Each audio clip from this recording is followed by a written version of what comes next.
বাবা এসে পড়লো। বাবাকে দেখে ওরা আমার হাত ছেড়ে দেয়। কিরে মন, এইখানে কি করছিস? তোর তো রুমে থাকার কথা। বাবা আমি জি আঙ্কেল, আপনি ঠিক বলেছেন। ওকে আমরা অনেকক্ষণ যাবৎ বলছি যে ভাবির কাছে যাওয়ার জন্য, কিন্তু সে যাচ্ছেই না। আমার কথা শেষ হওয়ার আগেই তানভীর কথাটা বলল। ওর তো আক্কেল জ্ঞান কিছু নাই। আঙ্কেল শুধু তাই না, আমরা ওর হাত ধরে জোর করে নিয়ে যাওয়ার চেষ্টা করেছিলাম, কিন্তু সে নাকি যাবে না। কিরে মন, তুই যাবি না কেন? বাবা আমি আঙ্কেল থাক, আর প্রশ্ন করেন না, ওকে যেতে দিন, অনেক রাত হয়েছে। সেটাই।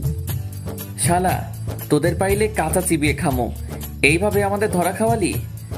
আজকে বাবা না থাকলে কি যে করতাম তোদের। শালা, তুই কিছুই করতে পারবি না, তোর জালে তোকেই ফাঁসিয়ে দিলাম। কি রে, কিসের বিড়বিড় করছিস? তাড়াতাড়ি যা। যাচ্ছি।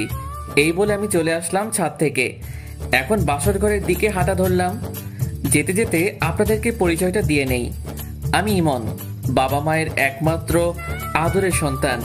পড়াশোনা শেষ করে চাকরি করছি, আর সাথে গুন্ডামিও করি, মানে মাফিয়ার ডন। আর এতক্ষণ যে হারামিগুলা আমারে বাস দিল, সেইগুলা আমার বন্ধু। আজ আমার বিয়ে হয়েছে বিতির সাথে।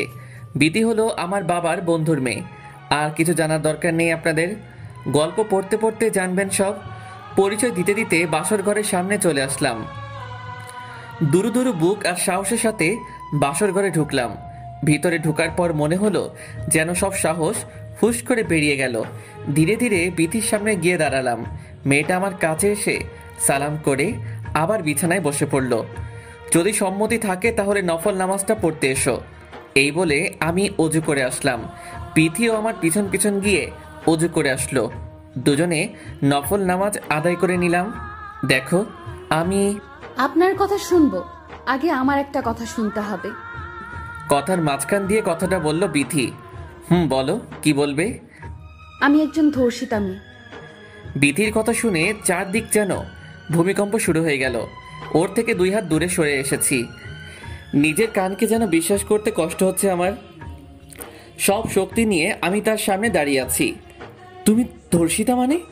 খেয়াল করলাম মেয়েটার চোখে বিন্দু বিন্দু পানি জমে আছে। আমাকে ধর্ষণ করা হয়েছে যখন আমি কলেজে পড়তাম। সেই নির্মম পরিহাসটার কাহিনীটা কি আমাকে শোনাবা? শুনুন। সেই দিন আমার মামি এসেছিল আমাকে নেয়ার জন্য তাদের বাসায়। কিরে বিথি, তোর হয়েছে? এই তো মামি, আর একটু লাগবে, তুমি অপেক্ষা করো। কখন থেকে সাজতেছিস? এত দেরি করলে তো হবে না। এই তো শেষ, এখন চলো। মায়ের কাছ থেকে বিদায় নিয়ে চলে এলাম মামার বাসায়। পরীক্ষা শেষ হওয়াতে অনেকদিন থাকারই ইচ্ছে ছিল। মামার পরিবারে মামা আর মামি আর আমার মামাতো ভাই সাব্বির রয়েছে। খুব হাসি খুশি ভাবে মামির বাসায় গিয়েছিলাম। মামা সকালে অফিসে চলে যায়, আর আমি আর মামি বাসায় থাকি। আর সাব্বিরও কলেজে চলে যায়। কয়েকদিন পর মামির মা খুব অসুস্থ হয়ে যায়।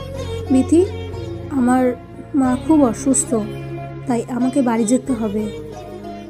আচ্ছা, তুমি সাবধানে যেও। আমি কি একা যাব নাকি? তোর মামা আর তুইও আমার সাথে যাবি? না মামি, আমি যাব না। তাহলে তুই কি একা থাকবি নাকি? পারবি একা থাকতে? তোমরা আসবে কখন? আমরা আসবো বিকালে। তাহলে আমাকে নিয়ে ভয় কিসে? টিভি দেখতে দেখতে বিকেল হয়ে যাবে। আচ্ছা, তুই সাবধানে থাকিস, আর রান্না করা আছে, খেয়ে নিস। আচ্ছা, তোমরা যাও। আর হ্যাঁ, সাব্বির কলেজে গেছে, ওর আস্তে আস্তে বিকাল হয়ে যাবে। আচ্ছা যাও, আমি থাকতে পারবো। ওকে, তাহলে আমরা যাই। মামিকে বিদায় দিয়ে আমি টিভিটা অন করলাম। কিছুক্ষণ পর দরজায় কলিং বেল চাপ পড়ল। হয়তো মামি এসেছে এই ভেবে দরজাটা খুললাম। দরজা খুলে দেখি সাব্বির আর একটা ছেলে দাঁড়িয়ে আছে। কিরে, তুই না বিকেলে আসবি? ভালো লাগছিল না, তাই বাসায় চলে আসছি। আচ্ছা, তুই গিয়ে ফ্রেশ হয়ে নে, আমি খাবার রেডি করছি। বিথি, ও আমার ফ্রেন্ড, আজকে আমাদের সাথে খাবে। দুজনে গিয়ে ফ্রেশ হয়ে নে, আমি যাচ্ছি খাবার রেডি করার জন্য। আচ্ছা। সাব্বির আর ওর ফ্রেন্ডকে খাবার বেড়ে দিয়ে আমি টিভি দেখার জন্য চলে আসলাম। কিছুক্ষণ পর ওরা খাবার খেয়ে আমার পাশে এসে বসলো টিভি দেখার জন্য। মা তো মনে হয় আজ বিকেলে আসবে, তাই না? মামি আর মামা বিকেলে ফিরবে। বাহ, তাহলে তো অনেক সুবিধা। সাব্বির হঠাৎ ধীরে ধীরে আমার দিকে এগোতে লাগলো। আমি কিছুটা সরে বসলাম। সবকিছু বুঝে ওঠার আগে কেউ একজন আমাকে পিছন থেকে শক্ত করে জড়িয়ে ধরলো আর আমার হাত পা বেঁধে ফেলে সাব্বির আর তার ফ্রেন্ড। আমার সামনে ওরা দুজন বিবস্ত্র হয়ে যায়, দুজনে ঝাঁপিয়ে পড়ে আমার উপর। এদিকে আমি জবাই করা পশুর মতো ছটফট করছি, সেই দিকে ওদের কোনো খেয়াল নেই। ওরা ওদের কাজ শেষ করে আমার হাতের বাঁধন খুলে দিয়ে যায় আর ওরা বাসা থেকে চলে যায়। আমি কোনো মতে উঠে জামাটা পরে বসে বসে কাঁদতে থাকি। এইভাবে কিছুক্ষণ কাঁদার পর মামা মামি ঘরে আসলো। ওরা ঘরে এসে আমার অবস্থা দেখে অবাক হয়ে যায় আর দ্রুত আমার কাছে আসে। আমি মামিকে জড়িয়ে ধরে কান্না করে দিই। কিরে মা, তোর এই অবস্থা কি করে হয়েছে আমাদের বল। আমি কিছু না বলে মামিকে ধরে কাঁদতে থাকি। বিথি, বলবি তো কি হয়েছে? মামা, সাব্বির আমাকে জোর করে। আমি আর কিছু না বলেই কেঁদে দিই। হয়তো সেই কান্দার মানে মামা মামি বুঝতে পেরেছে। আমি বুঝতে পেরেছি এইসব আজ আমার জন্য হয়েছে। বিথি, তোকে আর এই বাড়িতে রাখবো না। সাব্বিরের কালো ছায়া থেকে তোকে দূরে নিয়ে যাব। বিথি, তুই আমাকে মাফ করে দে।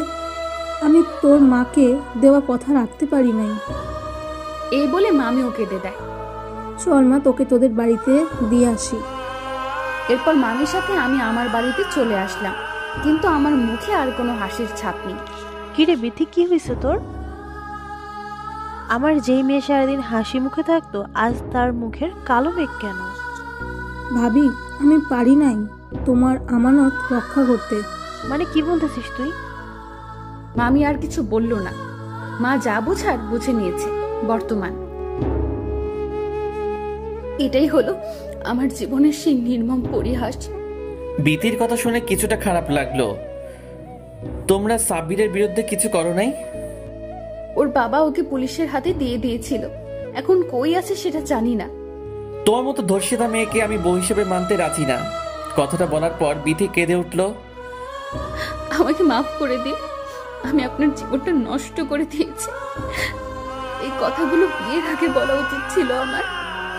বিতিকে শক্ত করে জড়িয়ে ধরলাম। মেয়েটা আমার কাঁধে মাথা রেখে কাঁদছে। তোমাকে আমি আমার স্ত্রী হিসেবে অনেক আগেই মেনে নিয়েছি। আমি পাপকে ঘৃণা করি, পাপীকে নয়। আপনি সত্যিই আমাকে মেনে নিয়েছেন?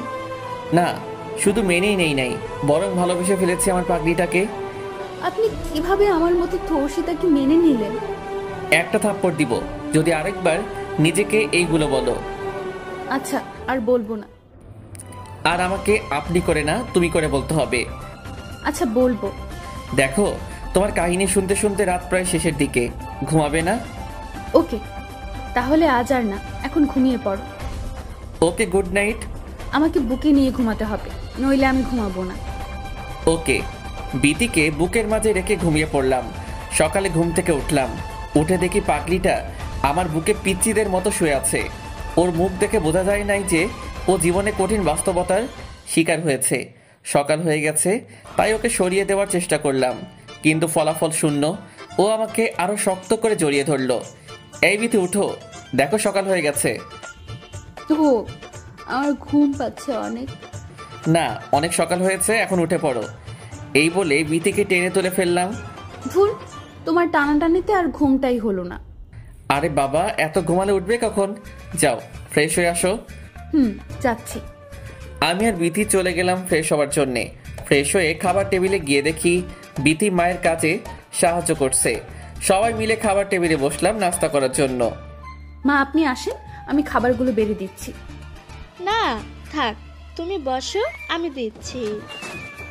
আমি আসার আগে অনেক বেড়ে খাইছেন, এখন আমি এসেছি তাই দায়িত্বটা আমার কাঁধেও পড়েছে।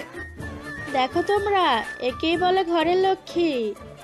দেখতে হবে না, খার বন্ধুর মেয়ে হয়েছে, আপনার আর বলা লাগবে না। সবাইকে বিথি বেড়ে দিল। বিথিও কিছু খাবার নিয়ে আমার পাশে বসলো। খাবার খাওয়ার সময় অনুভব করলাম কেউ একজন পায়ের মধ্যে খুব সুরসুরি দিচ্ছে। বিথির দিকে তাকিয়ে দেখি ও মিট মিট করে হাসছে। আমার আর বুঝতে বাকি রইল না যে কাজটা বিথির। খাবারটা শেষ করে রুমে এসে বিথির জন্য অপেক্ষা করছি, কিন্তু মহারানীর আসার কোনো নাম নেই। অপেক্ষা করতে করতে হঠাৎ তানভীরের কল আসলো।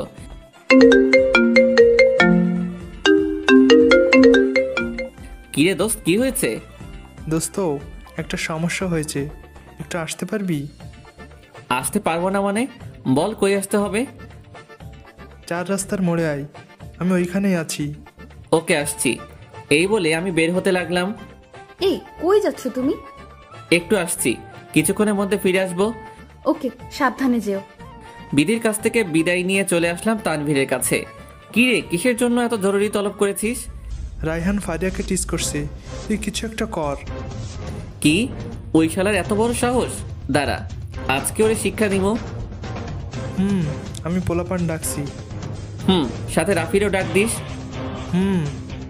তানভীরের কল দেওয়াতে কয়েকজন পোলাপান এসেছে, যারা মারামারি কাটাকাটিতে অভ্যস্ত। সব চল আমার সাথে, আজকে রায়হানরে বুঝাবো। সবাই আমার সাথে চলতে লাগলো। তানভীর, তুই ফারিয়াকে কল দিয়ে আসতে বল। বলছি। আমরা সবাই চলে গেলাম সেইখানে যেখানে রাফিয়ার ওর ফ্রেন্ডদের আড্ডা ছিল। আমি গিয়ে ওর কলারটা চেপে ধরলাম। এর মাঝে ফারিয়া চলে আসলো। কিরে, ও নাকি তোকে টিস করেছে? করেছে। ওকে আজ শিক্ষা দিয়ে দে, যাতে আর কোনো মেয়েকে টিস করতে না পারে। কিরে, তুই জানোস ফারিয়া আমাদের টিমের সদস্য, তাও তুই ওকে টিস করলি কেন? একা পেয়েছি তাই করছি, সামনে পেলে অনেক কিছু করতাম। তাই নাকি? তা তোর ফ্রেন্ডরা আছে বলে এত সাহস দেখাচ্ছিস, তাই না? এখন সব সাহস বেরিয়ে যাবে। ফারিয়া, তুই আগে ওকে থাপ্পড় দে। ফারিয়ার সাথে সাথে ওর গালে একটা থাপ্পড় দিয়ে দিল।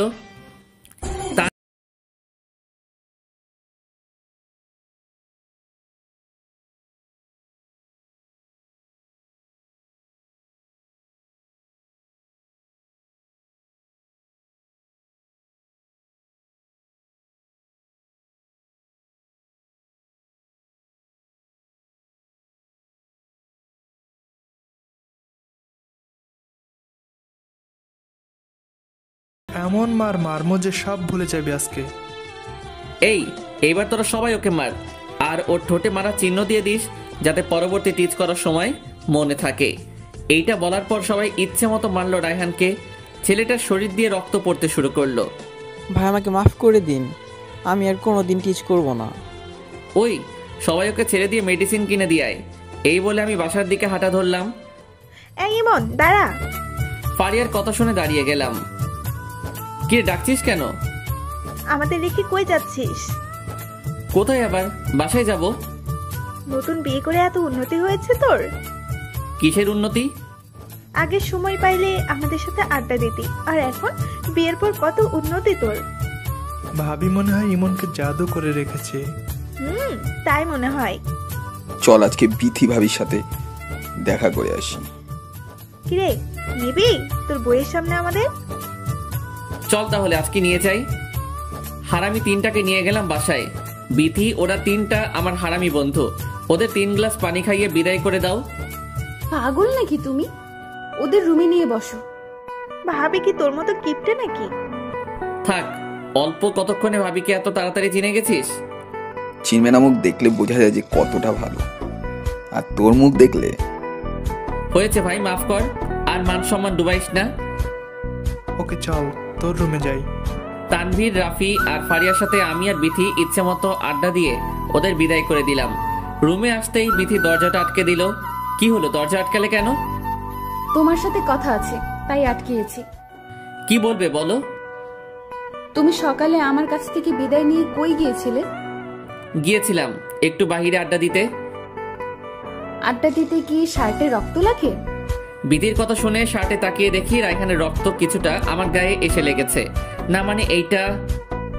কি মানে করছো? সত্যি বলো, তুমি কই গিয়েছিলে? সত্যি বলতে একজনকে শিক্ষা দিয়েছি। তা কি এমন শিক্ষা দিয়েছো? দেখবে সেই শিক্ষা? ওকে, দেখি। বিধিকে মোবাইলে করা রায়হানকে মারার ভিডিও দেখিয়ে দিলাম। রায়হানকে এইভাবে মারতে দেখে ও খুব ভয় আর সাথে অবাক হয়ে যায়। এই, তোমরা একে এভাবে মারলে কেন? ছেলেটা খুব ভালো, তাই মেরেছি। ভালো ছেলেকে বুঝি মারা লাগে? বিধির কোমরটা শক্ত করে চেপে ধরলাম আর বিছানায় শুয়ে দিয়েছি। ছেলেটা ফারিয়াকে টিচ করেছে, তাই ওকে শিক্ষা দিয়েছি। তাই বলে এভাবে মারতে হবে? হবে। হয়েছে, এবার আমাকে ছেড়ে দাও, আমার কাজ আছে। ছাড়ার জন্য তো তোমাকে ধরি নাই। আজকে দেখি অনেক রোমান্টিক দেখাচ্ছে। যদি বুঝতে পারো তাহলে পালাচ্ছ কেন? আমার তো কাজ আছে, তাই যেতে হবে। না, তোমার শুধু একটা কাজ, সেটা হলো আমাকে আদর করা। জি মা, বলুন। বিধির কথা শুনে ওকে ছেড়ে দিলাম। বিধি আমার কাছ থেকে ছাড়া পেয়ে দৌড়ে রুমে বাহিরে চলে যায়। কাজটা ভালো করলে না, এর ফল দেখাবো রাতে। ওকে, দেখা যাবে। এই বলে বিধি মায়ের কাছে চলে গেল। দুপুরে সবার সাথে এক টেবিলে খেতে বসলাম। নীরবতা ভেঙে বাবা বলে উঠল, ইমন, তুই কালকে বৌমাকে নিয়ে তোর শ্বশুর বাড়ি যাবি। আরো কয়েকদিন পর গেলে হয় না? আমি যেটা বলছি সেটা কর, কাল যাবি তোরা। আচ্ছা বাবা। খাবার শেষ করে রুমে এসে জামা কাপড় গোছানোর প্রস্তুতি নিলাম। এমন সময় বিথি আসলো রুমে। হঠাৎ করে মাথাটা ব্যথা করে উঠল। কিছু না বলে চুপচাপ বিছানায় শুয়ে রইলাম। কি হয়েছে? হঠাৎ করে শুয়ে পড়লে যে? মাথাটা হঠাৎ করে ব্যথা করছে, অসহ্য যন্ত্রণা করছে। দাও, আমি তোমার মাথা টিপে দিচ্ছি। না থাক, লাগবে না, তুমি জামাগুলো গুছাও। পরে করলেও সমস্যা নেই। এই বলে বিথি তার কোলে আমার মাথাটা রাখলো। তার নরম হাত দিয়ে আমার মাথায় হাত বুলাচ্ছে। পরম আবেশে দুই চোখের পাতা এক হয়ে গেছে। চোখ খুলে দেখি রাত হয়ে গেছে। রুম থেকে বেরিয়ে ফ্রেশ হয়ে নিলাম। মা, বাবা আর বিথি তিনজনই আড্ডা দিচ্ছে। আমাকে দেখে বিথি বলে উঠল, তোমার মাথা ব্যথা কমেছে? এখন কিছুটা ভালো লাগছে। তা আমাকে বিকেলে ডাকো নাই কেন? তোমার শরীরটা খারাপ, তাই আর ডাকি নাই। ও আচ্ছা। বাবা মায়ের সাথে বসে কতক্ষণ জমিয়ে আড্ডা দিলাম। রুমে এসে দেখি এক কোণে আমার আর বিথির লাগেজ গোছানো শেষ। মোবাইলটা হাতে নিয়ে দেখি তানভীর কল দিয়েছে। দেরি না করে তানভীরকে কল দিলাম। কিরে, কল দিয়েছিলি কেন? দিয়েছিলাম এমনি। তা তোর কি হয়েছে? কল ধরস নাই কেন? ঘুমিয়েছিলাম, তাই ধরতে পারি নাই। তোকে না পেয়ে বিথি ভাবিকে কল দিয়েছিলাম। শুনলাম তোর নাকি শরীর খারাপ। না, তেমন কিছু না, মাথাটা ব্যথা ছিল আর কি। সারাদিন ভাবিকে নিয়ে ভাবলে তো মাথা ব্যথা করবেই। শালা, আমি সারাদিন কই ভাবি? থাক ভাই, আমরা জানি, আমাদের শিখাতে আসিস না। আচ্ছা দোস্ত, পরে কথা বলি, এখন খাবো। Okay bye. কল কেটে দিয়ে খাবার খেতে চলে গেলাম। কোনো মতে খাবারটা খেয়ে রুমে এসে ঘুমানোর প্রস্তুতি নিলাম। কিছুক্ষণ পর বিথি আসলো রুমে। আমি আস্তে আস্তে দরজাটা আটকে দিলাম। কি হলো? তুমি দরজা আটকালে কেন? তোমাকে শিক্ষা দিব তাই। কি শিক্ষা? কেন, তুমি না বললে রাতে কি করতে পারি দেখবে? না, আমাকে আর দেখাতে হবে না, আমি বুঝে গেছি। কিছু না করতে বুঝে গেছো? বাহ, তুমি তো অনেক ব্রিলিয়েন্ট। এই বলে আমি ধীরে ধীরে বিথির দিকে এগোতে লাগলাম, আর বিথি পিছনে যেতে লাগলো। এক পর্যায়ে বিথি দেওয়ালে ঠেকে যায়। আমি ওর খুব কাছাকাছি চলে আসি। বিথির নিঃশ্বাসগুলো খুব ভারী হয়ে গেছে। ওর নিঃশ্বাসগুলো আমার মুখের উপর পড়ছে। দেখাবো কেমন শিক্ষা দিতে পারি। না, লাগ। বিথিকে কিছু বলার সুযোগ না দিয়ে ওর ঠোঁটের উপর অধিকার ফলাতে থাকি। প্রায় 5 মিনিট পর ওকে ছেড়ে দিলাম। দুজনে অনেক হাঁপাচ্ছি। এইভাবে কেউ কিস করে? একটু হলে তো মরেই যেতাম। তাহলে তুমি শিখিয়ে দাও। তাহলে শিখে নাও। এই বলে দুজনে হারিয়ে গেলাম অজানা ভালোবাসার শিকড়ে। সকালে অনুভব করলাম কেউ একজন আমার মুখের উপর ফোঁটা ফোঁটা পানি ফেলছে। চোখ মেলে দেখি বিথি তার ভেজা চুলের পানি দিচ্ছে। কি হয়েছে? এইভাবে পানি ছিটাচ্ছ কেন? হয়েছে তো, আর কত ঘুমাবে? এই বলে বিথি আবার পানি দিতে লাগলো। বিথির পানি দেওয়াতে ঘুম পুরোটাই আকাশে উড়ে গেছে। বিথির দিকে তাকাতেই যেন ক্রাশ খেয়েছি। গোসল করার পর শাড়ি পরেছে আর ভেজা চুলে, উফ, অসাধারণ লাগছে। আমি বিথির হাত টান দিয়ে আমার বুকে শুইয়ে দিলাম।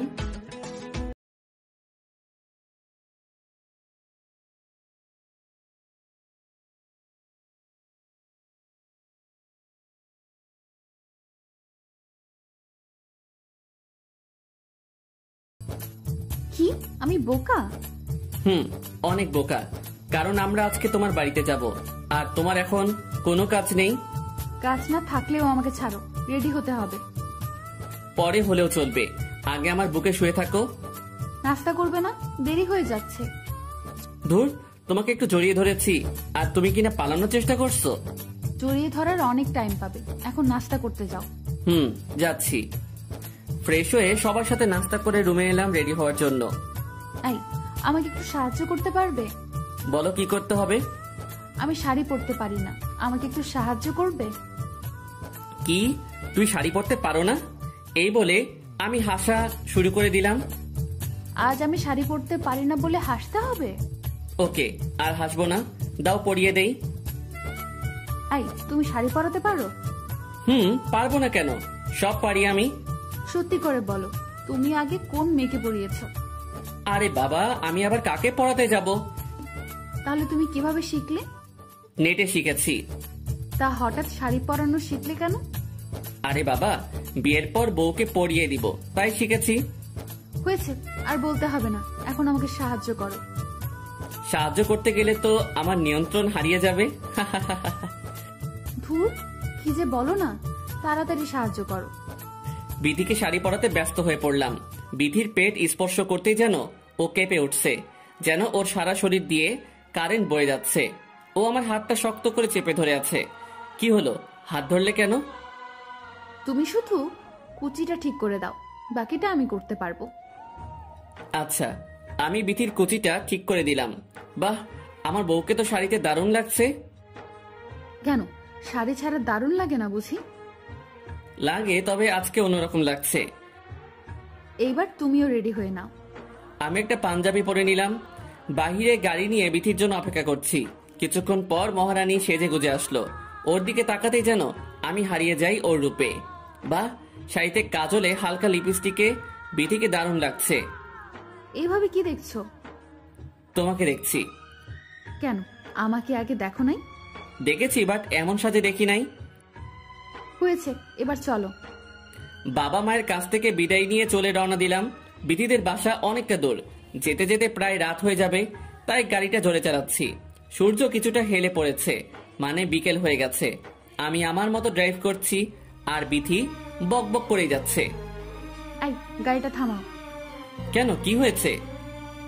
ওই যে ফুচকার দোকান দেখা যাচ্ছে, চলো ফুচকা খাবো। ধুর, এইগুলা পচা খাবার, এইগুলা খেতে নেই। না, আমি খাবো, গাড়িটা থামাও না। ধুর, তোমার জন্য আর পারা গেল না। আমি গাড়িটা ফুচকার দোকানের সামনে দাঁড় করালাম। তোমাদের বাসায় যেতে অনেক টাইম লাগে, তারপরও দেরি করছো কেন? ওকে, থাক, খাবো না, তুমি চলো। থাক, আর অভিমান করতে হবে না, চলো খাবো। বিথি নিয়ে ফুচকার দোকানে ঢুকলাম। দুজনের জন্য অর্ডার করলাম। এই, তুমি ঝাল খেতে পারো না? না, আমার সহ্য হয় না। কি, তুমি পুরুষ হয়েও ঝাল খেতে পারো না? কি, আমাকে নিয়ে হাসা হচ্ছে? আঙ্কেল আমারটাই ঝাল বেশি দিবেন, ফুচকাওয়ালাকে বললাম। কিছুক্ষণ পর দুজনের জন্য ফুচকা দিয়ে গেল। আমার প্লেটের দিকে তাকিয়ে দেখি মরিচের কারণে ফুচকাগুলো লাল হয়ে আছে। বিথি খুশি মনে তার গুলা খেতে লাগলো। আল্লাহ জানে আজকে এগুলা খেলে আমার কি হবে। বিধির উপর রাগ করে ঝাল নিয়েছি। কি হলো, খাচ্ছ না কেন? এই তো খাচ্ছি। এই বলে একটা ফুচকা মুখে দিলাম। একটা খাওয়ার পর যেন আমি আগুনের গোলা মুখে দিয়েছি, জিভটা ঝালে পড়ে যাচ্ছে। ফুচকাগুলো অনেক মজা না? অনেক। এইদিকে আমার অবস্থা করুণ হয়ে গেছে। কি হয়েছে তোমার? ঝাল ঠিক আছে নাকি আরো লাগবে? দূর, এটা কোনো ঝাল, আমি আরো খেতে পারি। থাক, কেমন খেতে পারো সেটা তোমার মুখ দেখেই বোঝা যায়। ফুচকাগুলো কোনো মতে খেয়ে ঠান্ডা পানি কিনে আনলাম। পুরো বোতল আমি শেষ করেছি। গাড়িতে বসে বসে পানি খাচ্ছি, ঝাল যেন কমছে না। একটা কাজ করলে হয়তো ঝাল কমাতে পারে। তাড়াতাড়ি বলো কি করতে হবে, আমার আর সহ্য হচ্ছে না। বিতির সাথে সাথে আমার ঠোঁট আর ওর ঠোঁট দুইটা এক করে ভালোবাসার ছোঁয়া দিতে লাগলো। মনে হচ্ছে ও যেন আমার মুখের সব ঝাল টেনে নিচ্ছে। এক মুহূর্তের জন্য ভালোবাসায় হারিয়ে গেলাম। এইভাবে কতক্ষণ থাকার পর আমি নিজে থেকে বিতিকে সরিয়ে দিলাম। মেরে ফেলবে নাকি আমাকে এইভাবে? মারছি কই, আমি তো তোমার ঝালগুলোর ভাগ নিচ্ছি। হয়েছে, আমার সব ঝাল চলে গেছে, এখন ড্রাইভ করতে দাও। করো। কয়েক ঘন্টা ড্রাইভ করে বিতিদের বাসায় আসলাম। আস্তে আস্তে রাত হয়ে গেছে, দুজনে খুব ক্লান্ত। আসার সাথে সাথে বিথির চাচাতো বোন আর মামাতো বোনগুলো আমাকে ঘিরে ধরলো। ক্লান্ত শরীর নিয়ে বিথির রুমে এসে শুয়ে রইলাম। কিছুক্ষণ পর বিথি হাতে করে শরবত নিয়ে আসলো। এই নাও। এইটা খেয়ে নাও, ক্লান্তি ভাব দূর হয়ে যাবে। আমি কথা না বলে বিধির কাছ থেকে গ্লাসটা নিয়ে পান করতে লাগলাম। কিছুক্ষণ বিশ্রাম নিয়ে সবার সাথে বেশ জমিয়ে খাবার খেলাম। রুমে এসে শুয়ে আছি, এমন সময় শালিগুলো আসলো। কি দুলা ভাই, খুব ক্লান্ত নাকি? ছিলাম ক্লান্ত, কিন্তু এত শালিকে দেখে তো আর ক্লান্ত থাকা যায় না। দুলা ভাই, আমরা আপনার সাথে গল্প করতে এসেছি, করবেন আমাদের সাথে গল্প? কেন করব না, অবশ্যই করব।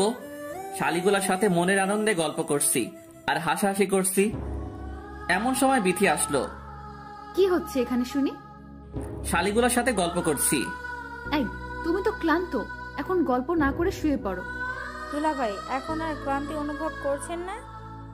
তবুও তোরা এখান থেকে যা, পরে আসিস। এ আপু শোন, আমরা তোর জামাইকে নিজেদের জামাই বানাতে আসি নাই, আমরা এসেছি গল্প করার জন্য। এই, তুমি কি গল্প করবা নাকি ঘুমাবা? সমস্যা কি, ওদের সাথে একটু গল্প করে নেই, আমি না হয় পরেই ঘুমাবো। তোমার যা ইচ্ছা করো। বিথির কথায় কান্না দিয়ে আবার গল্প শুরু করে দিলাম। কিছুক্ষণ গল্প করার পর, হয়েছে, আজ আর নয়, আবার কাল গল্প করব। ওকে দুলা ভাই, গুড নাইট। ওকে, গুড নাইট। শালিগুলা রুম থেকে চলে গেল আর বিথি অন্য পাশ ফিরে শুয়ে আছে। আমি ঘুমানোর জন্য প্রস্তুতি নিচ্ছি, কিন্তু বিথি রাগ করে শুয়ে আছে। আমি লাইটটা অফ করে শুয়ে রইলাম। কিছু না ভেবে বিথিকে জড়িয়ে ধরলাম। আমাকে ছেড়ে দাও, ওদের সাথে গল্প করো, যাও। পাগড়িটা বুঝি আমার সাথে এই জন্য রাগ করেছে? না, আমি রাগ করি নাই। এইবার বিথিকে শক্ত করে জড়িয়ে ধরলাম। পারবে এই পাগলটার সাথে রাগ করে থাকতে? বিথি এইবার আমার দিকে চেয়ে আমাকে জড়িয়ে ধরলো। না, কোনোদিন আমি তোমার সাথে রাগ করে থাকতে পারবো না। তাহলে এইভাবে অভিমান করে শুয়ে আছো কেন? ভালো লাগছিল না তখন, বাট এখন ভালো লাগছে। মুহূর্তের মধ্যে অনুভূতি পরিবর্তন হয়ে গেছে। এই যে তুমি আমাকে জড়িয়ে ধরেছো, তাই এমন লাগছে। আজকে সারা রাত তোমাকে জড়িয়ে ধরে ঘুমাবো। নিষেধ করেছে কে? তাই তো। এই বলে বিথিকে জড়িয়ে ধরলাম আর বিথিও আমাকে জড়িয়ে ধরে ঘুমিয়ে গেলাম। সকালে গালের মধ্যে কিছু স্পর্শ পেয়ে ঘুমটা ভেঙে গেল। তাকিয়ে দেখি বিথি সামনে দাঁড়িয়ে আছে। এতই যখন চুমু খাওয়ার শখ, তাহলে আমাকে বলতে পারো, আমি পূরণ করে দিব। ইস, শখ কত, ওনাকে নাকি আমি চুমু খাবো। তাই নাকি? এই বলে আমি বিথিকে টান দিয়ে আমার উপরে শুইয়ে দেই। আই ছাড়ো, কেউ দেখে ফেলবে। দেখলে দেখুক, আমার গেলে চুমু দিয়ে আমার বড় বড় কথা বলা হচ্ছে, তাই না? যা সত্যি তাই বলেছি। আমি এখন তোমাকে... না, এখন কিছু না, ছাড়ো আমাকে, মা চলে আসবে। আসলে আসুক, শাশুড়ি মা দেখো তার মেয়েকে কিভাবে আদর করছি। রোম্যান্স করা কি শেষ নাকি আরো বাকি আছে? শালির কথা শুনে দ্রুত বিথিকে ছেড়ে দিলাম আর শালির দিকে তাকিয়ে দেখি সে অন্যদিকে ঘুরে দাঁড়িয়ে আছে। আরে শালিকা, তুমি এখানে? আপনাদের মা খেতে ডাকছে। ওকে, তুই যা, আমরা আসছি। ওকে। এই বলে শালি চলে গেল। আমি বিথির দিকে তাকিয়ে মুচকি মুচকি হাসছি। বলেছিলাম না কেউ এসে পড়বে। ওর কাছে মান সম্মান সব চলে গেল। সব তোমার দোষ। এখন ফ্রেশ হয়ে খেতে আসো। আসছি। বিছানা থেকে উঠে ফ্রেশ হয়ে সবার সাথে নাস্তা করতে গেলাম। সবার সাথে আনন্দের সাথে নাস্তা করে রুমে চলে আসলাম। এমন সময় ফারিয়া কল দিল।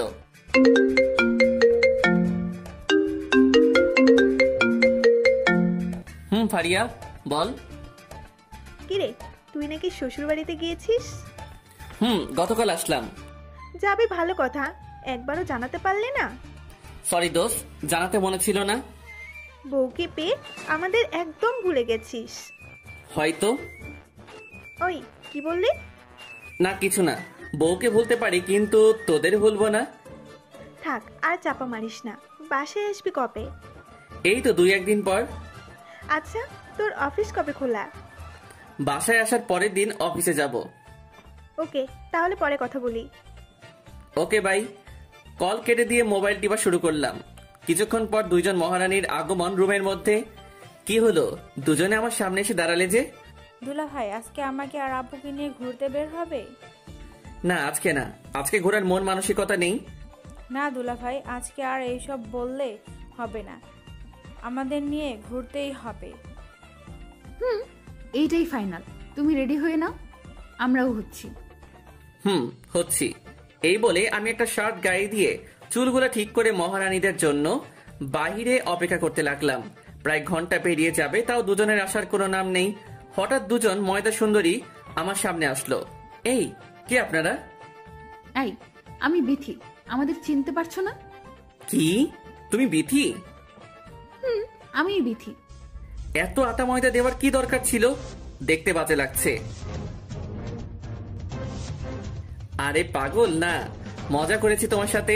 তোমাকে দারুণ লাগছে। থামান আপনাদের প্রেম। খালি আপুর সুনাম করছেন, আমাকে কেমন লাগছে তা তো বললেন না। ও মা, আমার শাড়িটাকেও আজকে দারুণ লাগছে, যেটা প্রকাশ করার ভাষা আমার নেই। সত্যি তাই? থাক, লজ্জা পেতে হবে না। এখন চলো তাড়াতাড়ি। বিথি আর শালিকে গাড়িতে তুলে ড্রাইভ করতে লাগলাম। গাড়ি একটা জায়গায় পার্কিং করে আমি, বিথি আর শালি হাঁটতে লাগলাম। হঠাৎ একটা ছেলে আসলো শালির কাছে। কি রে, ছেলেটা কে? আপু, ও হচ্ছে রাজীব। ওকে আমি খুব ভালোবাসি। তা এই কথা আমাদের আগে জানাসনি কেন? জানানোর প্রয়োজন মনে করি নাই, তাই জানাইনি। হাই, আমি ইমন। হ্যালো, আমি রাজীব। তোমার সাথে দেখা করে খুব ভালো লাগলো। জি, আমারও। সময় নিয়ে এসেছো নাকি আবার চলে যাবে? সময় নিয়ে এসেছি, যদি অনুমতি দেন তাহলে।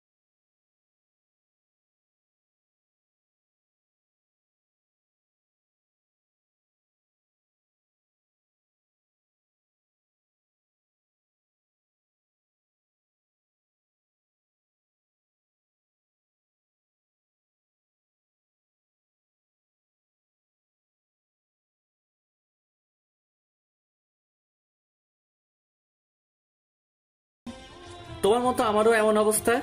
বিথি কিছু না বলে হঠাৎ আমার পিছনে লুকিয়ে গেল। কি হলো, পিছনে লুকিয়েছো কেন?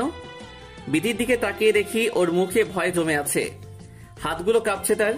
কি হয়েছে বিথি, তোমার ভয় পাচ্ছ কেন? বিথি কিছু না বলে চুপচাপ আঙ্গুল দিয়ে কি জানি ইশারা করে দেখাচ্ছে। বিথির ইশারার দিকে ফলো করে তাকিয়ে দেখি বিথি একটা ছেলেকে দেখাচ্ছে। ছেলেটাকে তুমি চিনো নাকি? বিথি ভয়ের কারণে কথা বলতে পারছে না। বলো বিথি, তুমি কি তাকে চিনো? হ্যাঁ চিনি, ও হচ্ছে। হ্যাঁ বলো, কে এই ছেলেটা? ও হচ্ছে সেই জানোয়ার যে আমাকে নিরীহ ভাবে। বিথি আর কিছু না বলে কেঁদে দেয়। আমার আর বুঝতে বাকি রইল না যে ছেলেটা কে। তাহলে কি ওর নাম সাব্বির? ওর নাম সাব্বির। ওর সাথে মেয়েটাকে? হয়তো ওর জিএফ। ওর তো অভ্যাস নতুন নতুন জিএফ পটানো। আমি বিথির কথার জবাব না দিয়ে মোবাইলে সাব্বিরের কয়েকটা পিক তুলে নিলাম। তুমি সাব্বিরের ছবি দিয়ে কি করবে? কাজ আছে। চলো এখান থেকে, আমার এখানে ভালো লাগছে না। আমরা মাত্র আসলাম আর তুমি চলে যাবে? বাসায় যাব না, অন্য জায়গায় যাব। ভয়ের কিছু নেই, আমি আছি তোমার সাথে। তুমি থাকতে আমার কোনো ভয় নেই, তবুও আমার ভালো লাগছে না। চলো এখান থেকে। ওকে, তোমার বোন আর শালিকে নিয়ে গাড়িতে বসো। সবাইকে গাড়িতে বসিয়ে আমি ড্রাইভ করতে লাগলাম। জায়গাটা খুব ভালো ছিল, হঠাৎ পরিবর্তন কেন করলেন? আমার সমস্যা ছিল তাই করেছি। যদি ভালো লাগে বসে থাক, আর না লাগলে নেমে যা। বিথির কথা শুনে সবাই চুপ হয়ে গেল। কিছুক্ষণ পর আরেকটা জায়গায় গাড়িটা পার্কিং করলাম। শালি আর রাজীব নিজের মতো ঘুরতে লাগলো। তোমার মনটা এখনো খারাপ? এইভাবে থাকলে কি ঘোরা যায়? কে বলেছে আমার মন খারাপ? আমি তো বেশ হাসি খুশিই আছি।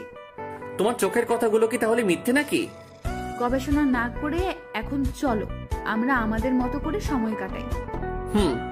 আমরা চারজন সারাদিন অনেক ঘুরলাম, কিন্তু বিথির মুখে যেন হাসিটা কমে গেছে সাব্বিরকে দেখার পর থেকে। সারাদিন ঘোরাঘুরি করে বাসায় ফিরলাম সবাই। কি হলো, খাবে না? খাবো, তুমি যাও, আমি আসছি। আমি তোমার সাথে খাবো না, ঘুমাবো না। কেন?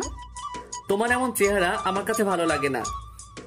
যতক্ষণ না তোমার মুখে হাসি ফুটবে ততক্ষণ খাবো না। এই যে আমি হাসছি, এখন খেতে চলো। যাচ্ছি। খাবার খেয়ে এসে ঘুমানোর প্রস্তুতি নিলাম। ড্রিম লাইটটা অন করে আমি শুয়ে পড়লাম, সাথে বিথিকেও জড়িয়ে ধরলাম। ওর কোনো রিয়াকশন নেই, হয়তো মনটা এখনো খারাপ।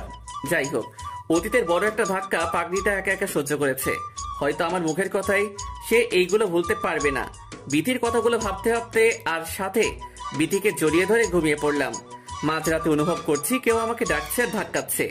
ঘুম ঘুম চোখে তাকিয়ে দেখি বিথি আমাকে ডাকছে, আর তার চোখে পানি। ওর এই অবস্থা দেখে চোখের ঘুমটা হারাম হয়ে গেল। কি হয়েছে তোমার? তুমি ঠিক আছো তো? বিধি কিছু না বলে আমাকে জড়িয়ে ধরলো আর কাঁদতে লাগলো। কোনো খারাপ স্বপ্ন দেখেছো? আমাকে বলো কিছু। দেখছি খুব খারাপ স্বপ্ন, যেটা অতীতে আমার সাথে ঘটেছিল। বিধির কথা শুনে আমিও বিধিকে শক্ত করে জড়িয়ে ধরলাম। তুমি বেশি চিন্তা করেছো তাই এমনটা হয়েছে, এখন ঘুমাও। আমার ঘুম আসছে না, খুব অস্বস্তি লাগছে আমার। তুমি ঘুমিয়ে পড়ো, আমি তোমাকে ঘুম পাড়িয়ে দেই। আচ্ছা। বিধিকে বুকের মাঝে চেপে ধরে তার মাথায় হাত বুলিয়ে ওকে ঘুম পাড়িয়ে দিলাম। কিছুক্ষণ পর বিধিকে বুকে চেপে ধরে আমিও ঘুমিয়ে পড়লাম। সকালে ঘুম থেকে উঠে দেখি বিধি বাচ্চাদের মতো আমার বুকে শুয়ে আছে। আমিও ওর ঘুমের কোনো ক্ষতি না করে ওর নিষ্পাপ মুখটা দেখতে লাগলাম। সহ্যের সীমা পেরিয়ে পাগড়িটার গায়ে কপালে ভালোবাসার স্পর্শ দিতেই বিধির ঘুমটা ভেঙে গেল। কি হলো, তুমি জেগে গেলে কেন? তোমার ভালোবাসার ছোঁয়া কি আমাকে ঘুমে রাখতে পারে? খুব নিষ্পাপ লাগছিল তোমাকে, তাই মন ভরে দেখছিলাম। তাহলে দেখা বন্ধ করলে কেন? মন ভরে দেখো। তুমি তো জেগে গেছো, তাই আজকে আর দেখবো না, আবার কাল দেখবো। হয়েছে, আর রোমান্টিক হওয়া লাগবে না, এখন ফ্রেশ হয়ে নাও। আমার বুকের উপর থেকে উঠলে তো আমি ফ্রেশ হতে যাব। ওকে, যাও এখন। বিছানা থেকে উঠে ফ্রেশ হতে চলে গেলাম। এইভাবে শ্বশুর বাড়ি থাকার মজা ভোগ করতে থাকি। আজ বিতি সহ বাসায় ফিরে আসলাম। ড্রাইভ করে খুব ক্লান্ত হয়ে গেছি। এই, তুমি ফ্রেশ না হয়ে শুয়ে পড়লে কেন? ক্লান্ত লাগছে খুব, তাই শুয়েছি। তুমি ফ্রেশ নিলে দেখবে কত ক্লান্তি চলে যাবে। তুমি আমার বুকে আসলেই তো আমার সব ক্লান্তি বিরক্তি চলে যায়। থাক, আর বলতে হবে না, তুমি ফ্রেশ হয়ে নাও, আমি মায়ের কাছে যাচ্ছি। যাও। ফ্রেশ হয়ে এসে বিছানায় শুয়ে শুয়ে মোবাইল টিপছি, এমন সময় তানভীরের কল আসলো।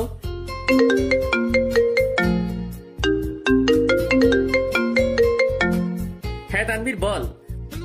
কি রে শালা, ফোন দিলে ঠিক মতো ধরস না কেন? আরে ভাই, আমি শ্বশুর বাড়ি গিয়েছিলাম।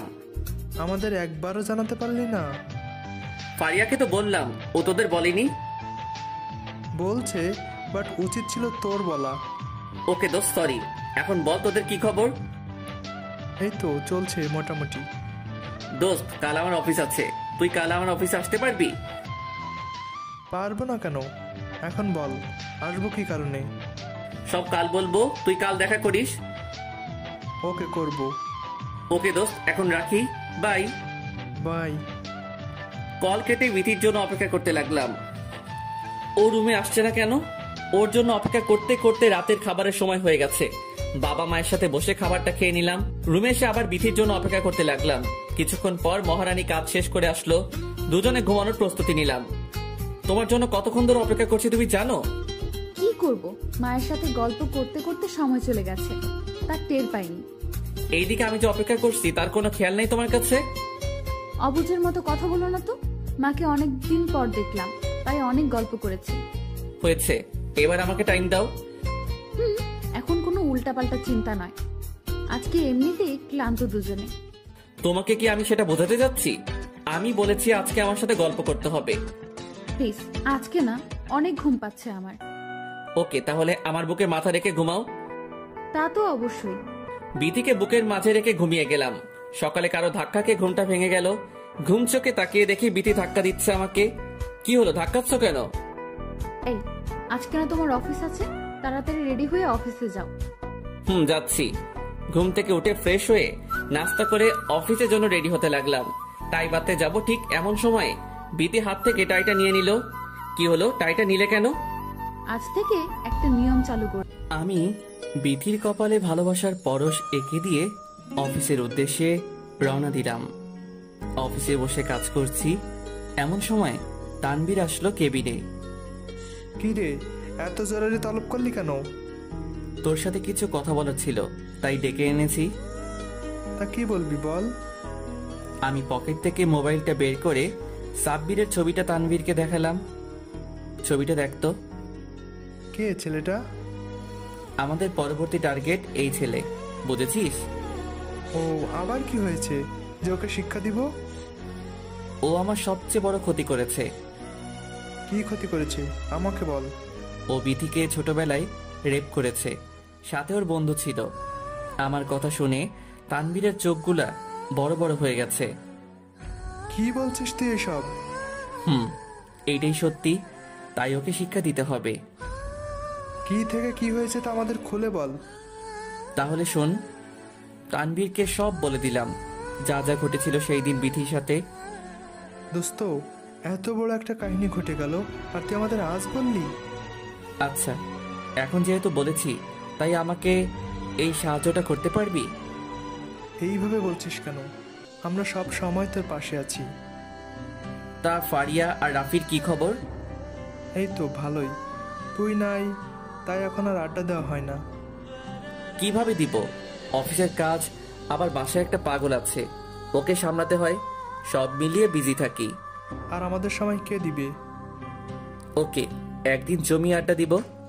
ওকে, তাহলে আমি যাই, যেই দিন কাজ করবি সেই দিন ডাক দিবি।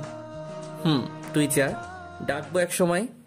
তানভীর চলে গেল, আমিও আবার আমার কাজ করা শুরু করে দিলাম। কাজ করতে করতে দুপুর হয়ে গেছে, অথচ সেই দিকে আমার কোনো খেয়াল নেই। খেয়ালটার ব্যতিক্রম ঘটল মোবাইলের রিংয়ের কারণে। স্ক্রিনে তাকিয়ে দেখি বিথির কল আসলো। কলটা রিসিভ করলাম।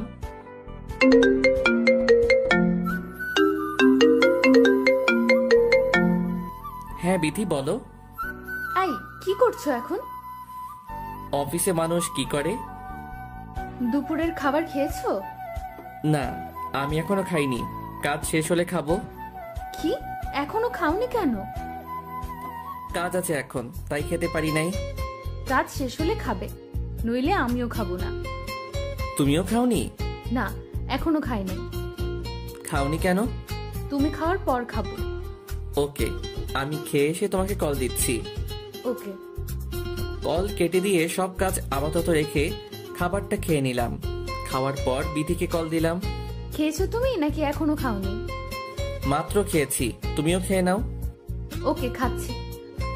আরে, কোনোদিন আমার জন্য অপেক্ষা করবা না? নিজের খাবারটা খেয়ে নিবা। পারবো না, পারবো না, পারবো না। এই বলে বিথি লাইনটা কেটে দিল। পাগলি একটা, ওর কথা ভাবতেই ঠোঁটের কোণে হাসিটা চলে আসে। সারাদিন অফিসে কাজ করে বাসায় ফিরলাম ক্লান্ত শরীরে। ক্লান্তির কারণে বসে আছি। হঠাৎ কেউ একজন আমার মুখটা পরিষ্কার করতে লাগলো। তাকিয়ে দেখি বিথি তার আঁচল দিয়ে আমার মুখটা পরিষ্কার করছে। সারাদিন নিজের একটু যত্ন করতে পারো না? তুমি থাকতে আমি নিজের যত্ন কেন করব? যেদিন আমি হারিয়ে যাব সেদিন কি করবে? বিথির কথা শুনে নিমি সেই মনটা খারাপ হয়ে গেল। ও আমার মুখটা এখনো পরিষ্কার করছে। আমি ওর হাতটা ধরে ফেলি। কি হলো, হাত ধরলে কেন? লাগবে না আমার যত্ন নেওয়া? আমার কথা শুনে রাগ হলো বুঝি? রাগটা সামলাতে না পেরে বিথিকে জড়িয়ে ধরলাম। আর কোনো দিন এসব বলবা না, তুমি আমাকে ছেড়ে কোথাও যাবে না। কষ্ট পেয়েছো বুঝি? অনেক। এখন আমাকে ছেড়ে দিয়ে ফ্রেশ হতে যাও। যাচ্ছি। রাতে খাবারকে ঘুমানোর প্রস্তুতি নিলাম। বিথি রুমে আসলো। বিথি, তোমাকে অতি শীঘ্রই একটা কিছু উপহার দিব। কি দিবা আমাকে? সেটা না হয় অজানাই থাক, যেদিন দিব সেদিন দেখবা। ওকে, দেখব তুমি আমাকে কি উপহার দাও। উপহারের জন্য হয়তো আমাকে একদিন বাইরে থাকতে হবে। বাইরে থাকবো মানে?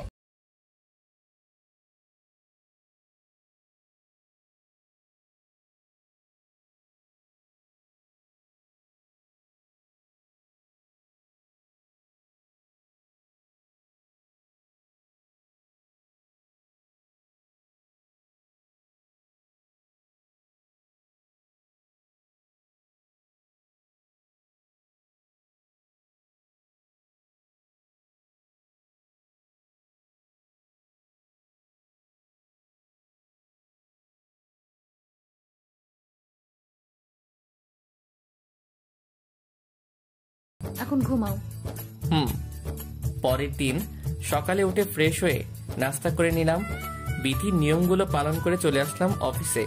অফিসে এসে কাজের মধ্যে তানভীরকে কল দিলাম। কিরে, কিছুই তো জানাইলি না? সব ঠিক আছে, এখন শুধু যাওয়ার পালা। কাল সকালে আমরা বেরিয়ে পড়ব, সাথে রাফিকেও সাথে নিস।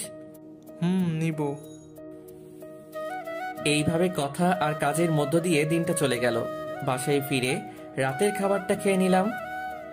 বিধি, আমি কাল বেরিয়ে যাব সকালে।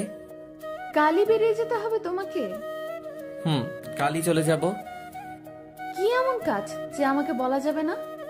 সেটা না হয় আসলেই বলবো। ওকে, বাসায় আসবা কবে?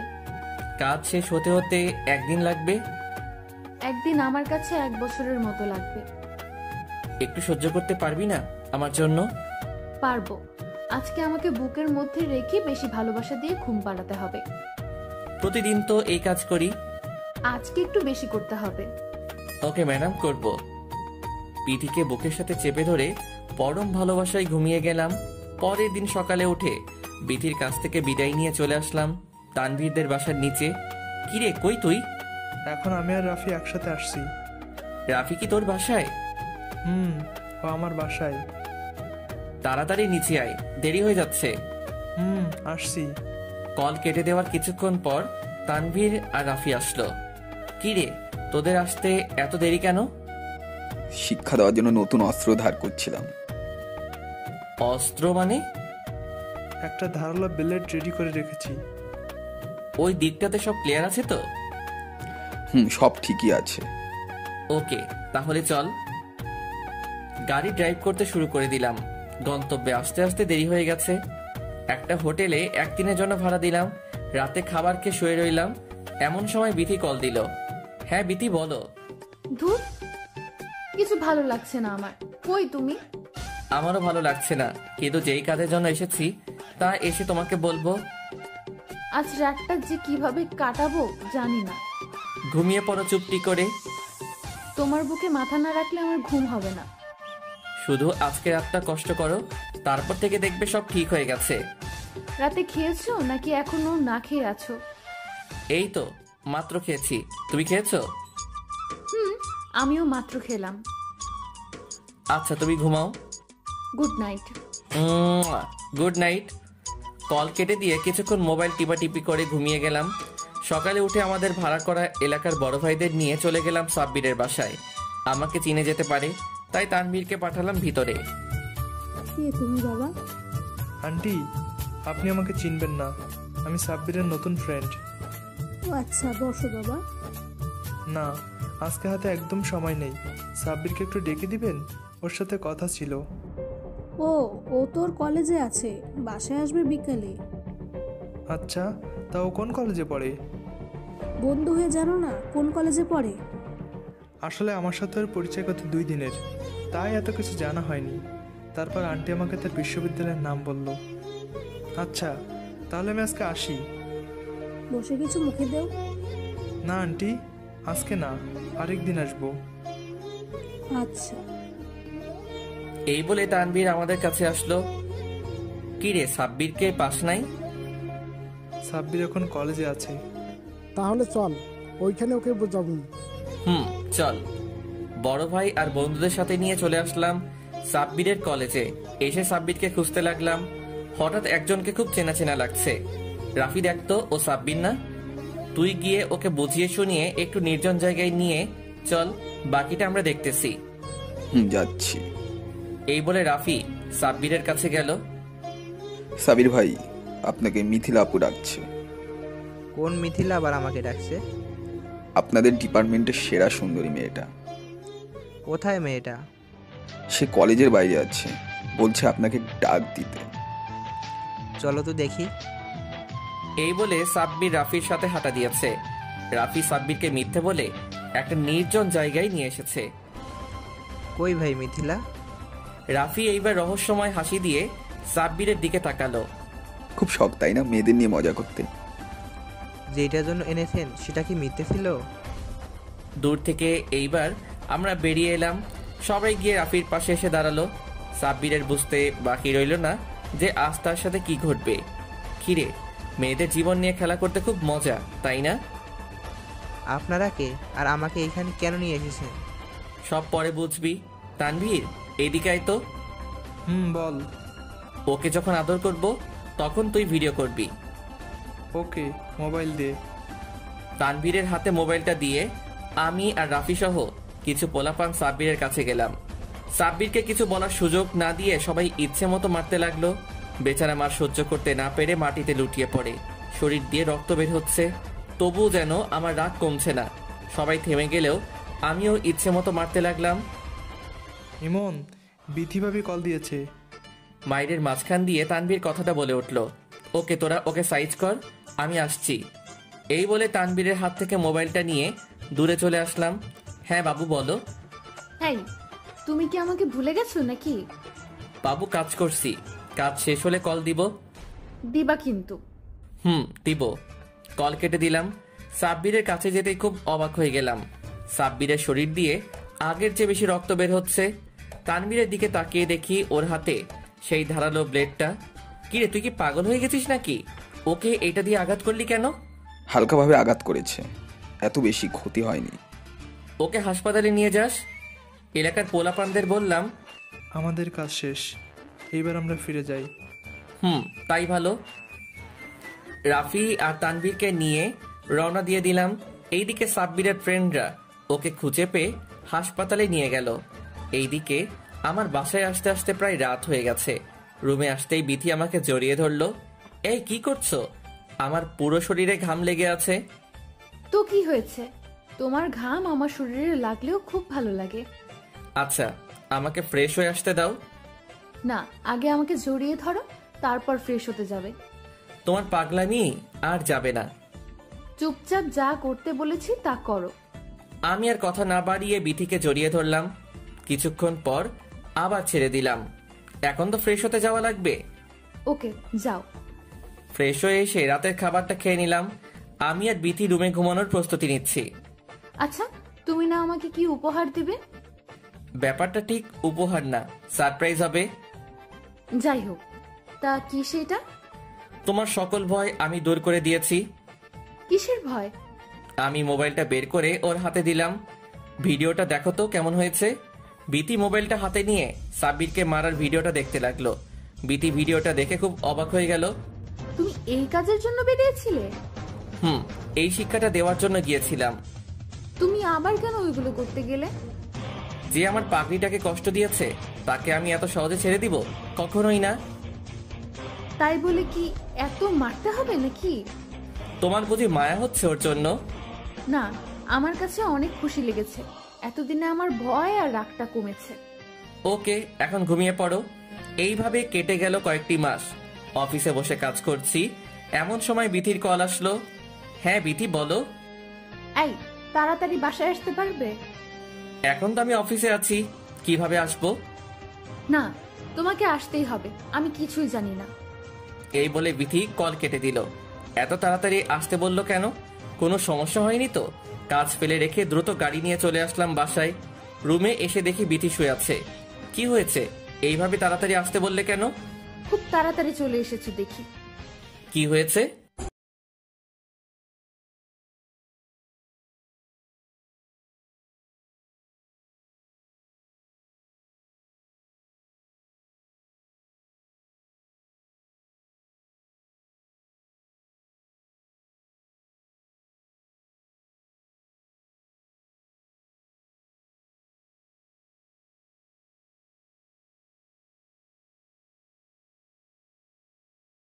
যে বিথিকে কোলে তুলে ঘোরাতে লাগলাম।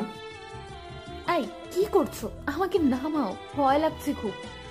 না আজকে নামাবো না, আজ আমি অনেক খুশি। ইয়াহু! হয়েছে, এবার আমাকে নামাও প্লিজ। বিথিকে কোল থেকে নামালাম। আজ সত্যি আমি অনেক খুশি, কারণ তুমি আমাকে সেরা গিফট উপহার দিতে যাচ্ছ। আগে আমার জন্য আচার নিয়ে আসো, তারপর কথা হবে।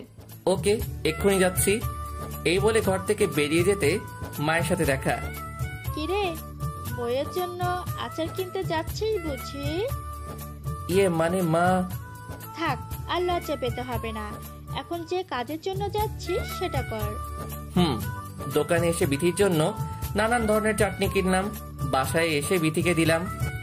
এই নাও আচার, আর আজ থেকে তুমি কোনো কাজ করবে না। তাহলে কাজ করবে কে? সব তোমার সব আমি কাজ করে দিব।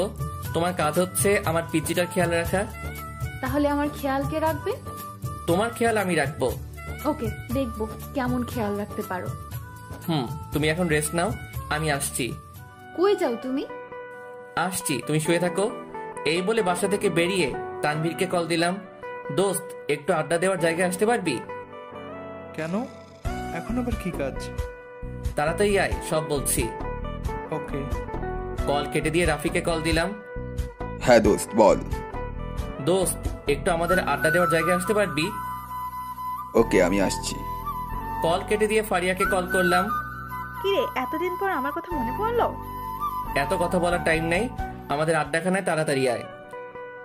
কেন এত জরুরি কেন? আসতে বলেছি, আসবি ব্যাস। ওকে, আসছি। কল কেটে দিয়ে আমি দ্রুত আড্ডাখানায় চলে গেলাম। গিয়ে দেখি একটা শালাও আসলো না। ওদের জন্য অপেক্ষা করতে লাগলাম। কিছুক্ষণ পর 3 জন একসাথে আসলো। কিরে, তোদের আসতে এত দেরি হলো কেন? আরে ভাই, কল দিলে তো আর আসা যায় না, আমাদেরও তো কিছু কাজ থাকে। এখন এত কথা বাদ দে, আগে বল কেন ডেকেছিস? আজকে তোদের মন খুলে ট্রিট দিব, তাই ডেকেছি। কারণটা কি? আজ তোকে অনেক খুশি খুশি লাগছে। ঠিক ধরেছিস, আজকে আমি সত্যি অনেক খুশি। তা কিসের জন্য এত খুশি, কারণটা বলবি তো? আগে একটা রেস্টুরেন্টে চল, তারপর সব বলবো। আজকে তোর সব টাকা খরচ করব। আচ্ছা করিস। সব হারামিগুলোকে নিয়ে একটা রেস্টুরেন্টে বসলাম। ওরা ওদের পছন্দের খাবার অর্ডার করে দিয়েছে। এইবার বল কারণটা কি? জানিস, আমি বাবা হতে চলেছি। বাহ, খুব খুশি সংবাদ, অভিনন্দন জানাই। শালা, এত তাড়াতাড়ি খেলে দিয়েছিস? এই বলে ওরা হাসাহাসি করতে লাগলো। ওই শালা, কেলিয়ে দাঁত ভেঙে দিব কিন্তু। তানভীর, ঠিকই বলেছিস। কেমন করলি কামটা? এই তোরা চুপ থাকবি? তোদের বেলা আসুক, তারপর দেখাবো মজা। বন্ধু, আমি মজা করেছি, মাইন্ড করিস না। আরে দূর, মাইন্ড নেওয়ার কি আছে। এইভাবে ওদের সাথে কতক্ষণ আড্ডা দিয়ে বাসায় চলে আসলাম। এসে দেখি বিথি অপ্রয়োজনীয় কাজ করছে। এইটা দেখে মেজাজ গরম হয়ে গেছে।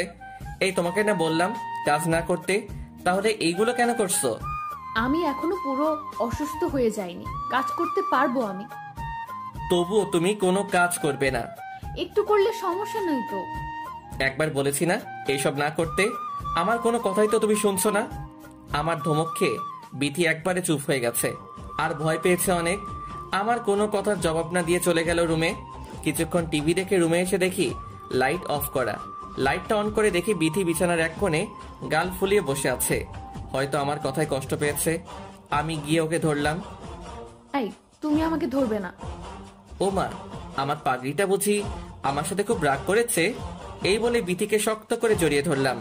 এই পাগলি, আমি কি তোমার খারাপ চেয়েছি নাকি? দেখো, তুমি যদি কাজ করো, আল্লাহ না করুক তোমার কোনো ক্ষতি হয়ে গেলে আমার কি হবে? তাই বলে আমাকে ধমক দিবে? ওকে বাবা, সরি, আর দিব না। এইবারের মতো মাফ করে দাও। দিব, একটা শর্তে। বলো রাজি কিনা? কি সেই শর্ত? আমাকে প্রতিদিন ঘুম পাড়িয়ে দিতে হবে। ওকে রাজি। তুমিও কোনো কাজ করবা না? ওকে, করব না। রাতে বিথির কথা মতো ওকে ঘুম পাড়িয়ে দিয়ে আমিও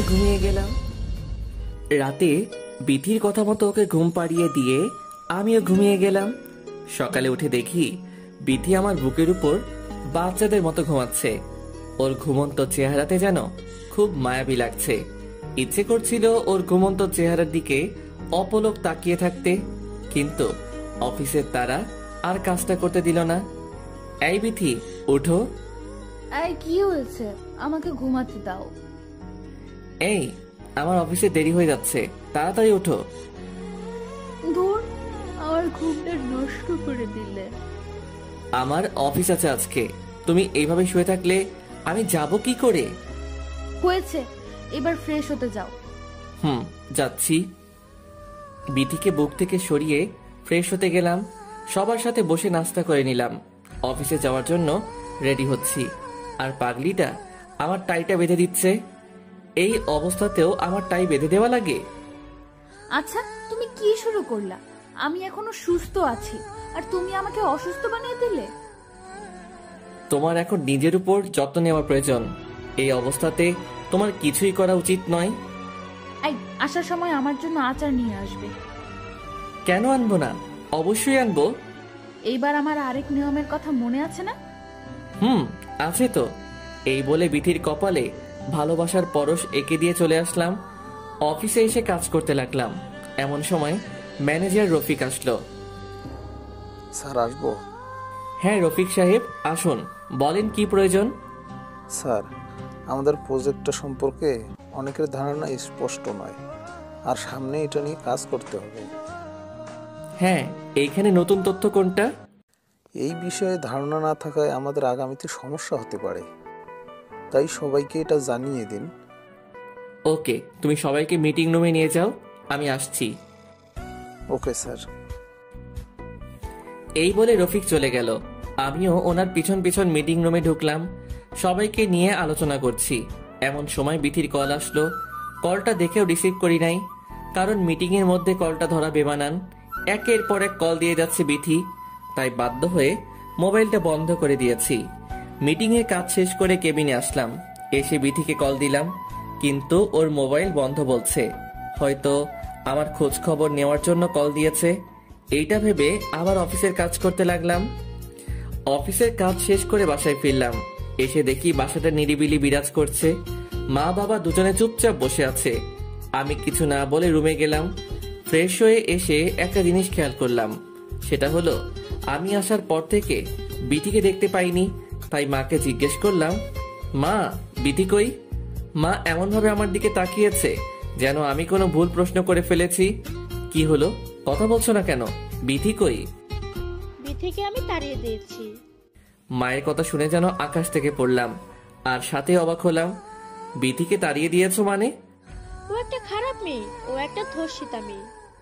মায়ের কথা শুনে কথা বলার ভাষা হারিয়ে ফেলেছি। মা তুমি এগুলো কি বলছো? কেন, তুই কি জানোস না যে ও ধর্ষিতা মেয়ে? বাহ মা বাহ, তোমার কথায় আর কাজে কোনো মিল নেই। কি বলতে চাস তুই? আমি বলতে চাই এই কথা যে যেই বাবা মা আমাকে শিক্ষা দিয়েছিল যে পাপীকে নয় পাপকে ঘৃণা করো, আজ তাদের দ্বারা এমন নিকৃষ্ট কাজ হতে পারে তা আমার জানা ছিল না। কোনো ধর্ষিতা মেয়ে আমার বাড়ির বউ হবে না। বিথির কথা ছেড়ে দাও। আরে ওর মধ্যে বড় হচ্ছে আমাদের বাড়ির প্রদীপ, সেইটা কি তোমরা ভুলে গেছো? তুই এখন এগুলো কেন বলছিস? বিথি তো ইচ্ছে করে ধর্ষিত হয়নি, তাকে জোর করা হয়েছে, সেটা কি জানো না? আচ্ছা, তোমাদের এইগুলো কে বলেছে? সাবির নামে একটা ছেলে বাসায় এসেছিল, আর সেই বলেছে। আজ আমি এখানে দাঁড়িয়ে একটা কথা বলি, যদি আমি আমার বিথিকে না পাই তাহলে তোমরা ভুলে যেও যে তোমাদের কোনো ছেলে নেই আর ছিল না। কি বলছিস এসব তুই?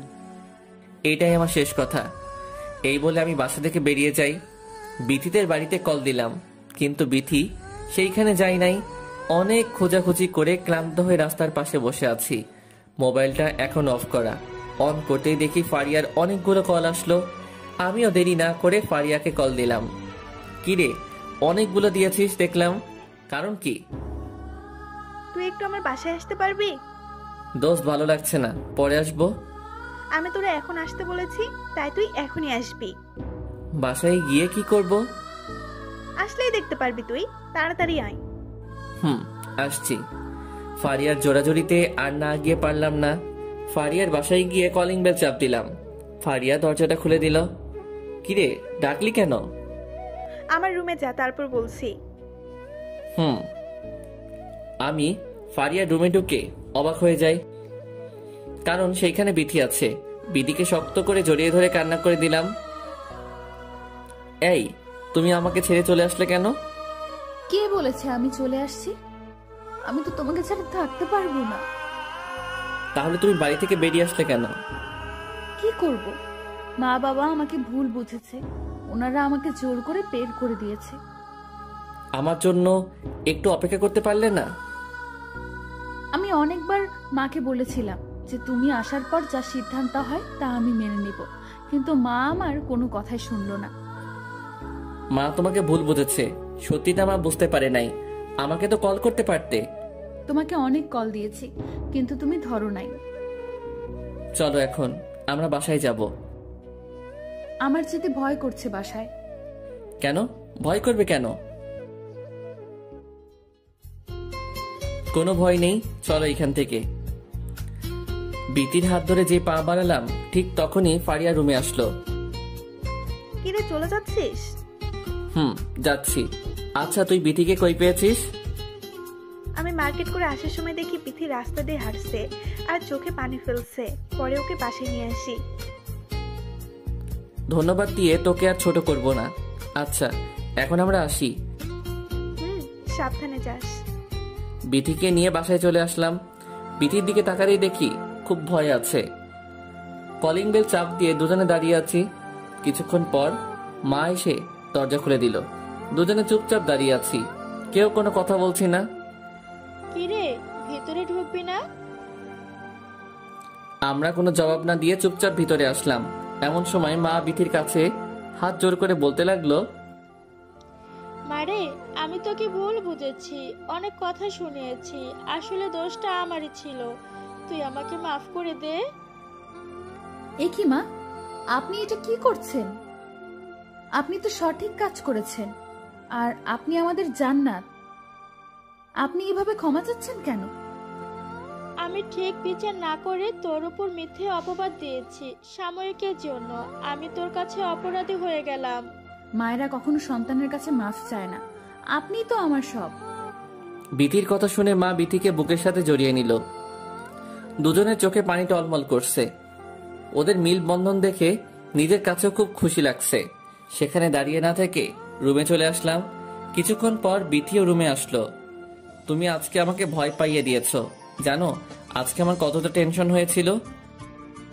ওলে আমার বাবুটালে, আর কষ্ট দিব না বাবুটাকে। আমার মনে হয়েছিল যেন আমি তোমাকে হারিয়ে ফেলেছি। এই কথার কোনো দিন বলবা না, আমি তোমাকে কোনো দিন হারাতে দিব না। প্রমিস দাও। ওকে, দিলাম। আচ্ছা, আজকে কি সাব্বির বাসায় এসেছিল? আসছিল।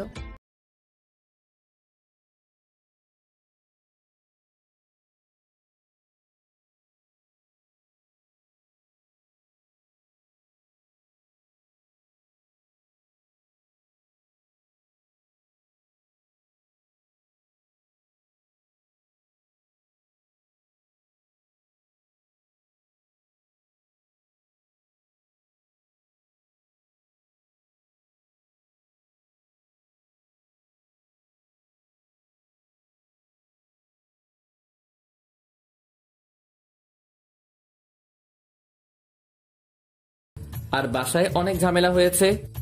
ওই শালাই তোর বাসা আসছিল? আর বিথির নামে উল্টাপাল্টা কথা বলেছে, আর এই নিয়ে ঝামেলা হয়েছে বাসায়। এখন কি আর একটা শিক্ষা দিব নাকি? তাই দিতে হবে। তুই বড় ভাইদের বল ওকে যাতে পঙ্গু করে আমাকে পিক দেয়। ওকে, কাজ করে দেব, টাকা লাগবে অনেক। সব আমি দিব, তুই শুধু কাজটা করে দেওয়ার ব্যবস্থা কর। ওকে, করছি। দরজার দিকে তাকিয়ে দেখি বিথি খাবার হাতে নিয়ে দাঁড়িয়ে আছে। ওকে দোস্ত, আমি পরে কথা বলছি, বাই। এই বলে কল কেটে দিলাম। কি হলো, তুমি ওইখানে দাঁড়িয়ে আছো কেন? কি হলো, কল কাটলে কেন? কথা শেষ তাই কেটেছি। বলেছিলাম না এইসব বাদ দিয়ে দিতে। ওকে, 3 দিন পর দিব। তুমিও না খুব ফাজিল। কথা না বলে খাবারটা নিয়ে আসো। বিথি আমার সামনে খাবারগুলো সাজিয়ে রাখলো। এই কি, আমার খাবার কই? আজ আমরা দুজনে এক থালায় খাবো। এই বলে আমি খাবার হাতে নিয়ে বিথিকে খাইয়ে দিচ্ছি, আর বিথিও আমাকে খাইয়ে দিচ্ছে। আউচ! কি হলো? আমার আঙ্গুল কামড়ে দিয়ে আবার বলছো কি হলো? আহারে, লেগেছে বুঝি? অনেক। এদিকে আসো, আমি আদর করে দিই। না থাক, এখন লাগবে না, খাবারটা শেষ করো। খাবারটা শেষ করে দুজনে ঘুমানোর প্রস্তুতি নিলাম। আচ্ছা, তুমি যে আমার বাবুটার যত্ন নাও না, তার জন্য তোমাকে কি করতে মন চাই? বাবুর যত্ন নিতে হবে না, তুমি আমার যত্ন নিলেই হবে। তোমারটা তো নিচ্ছি। যদি পিচিটা বলে ফেলে যে বাবা তুই শুধু মায়ের যত্ন নিয়েছো, আমার নাওনি, তাহলে কি বলবে? আমার বাচ্চা সামলাবে তোমার মা, আর তোমার মায়ের বাচ্চা সামলাবো আমি। বাহ, ভালোই তো কথা বলতে পারো। সরো, আমি তোমার বুকে ঘুমাবো। নিষেধ করেছে কে? ঘুমাও তুমি। বিথিকে বুকে নিয়ে হারিয়ে গেলাম ঘুমের রাজ্যে। দেখতে দেখতে এইভাবে কেটে গেল কয়েকটি মাস। প্রতিদিনকার মতো আজকেও বিথির নিয়ম মেনে অফিসে চলে আসলাম। অফিসে বসে কাজ করছি, এমন সময় বাসা থেকে মায়ের কল আসলো।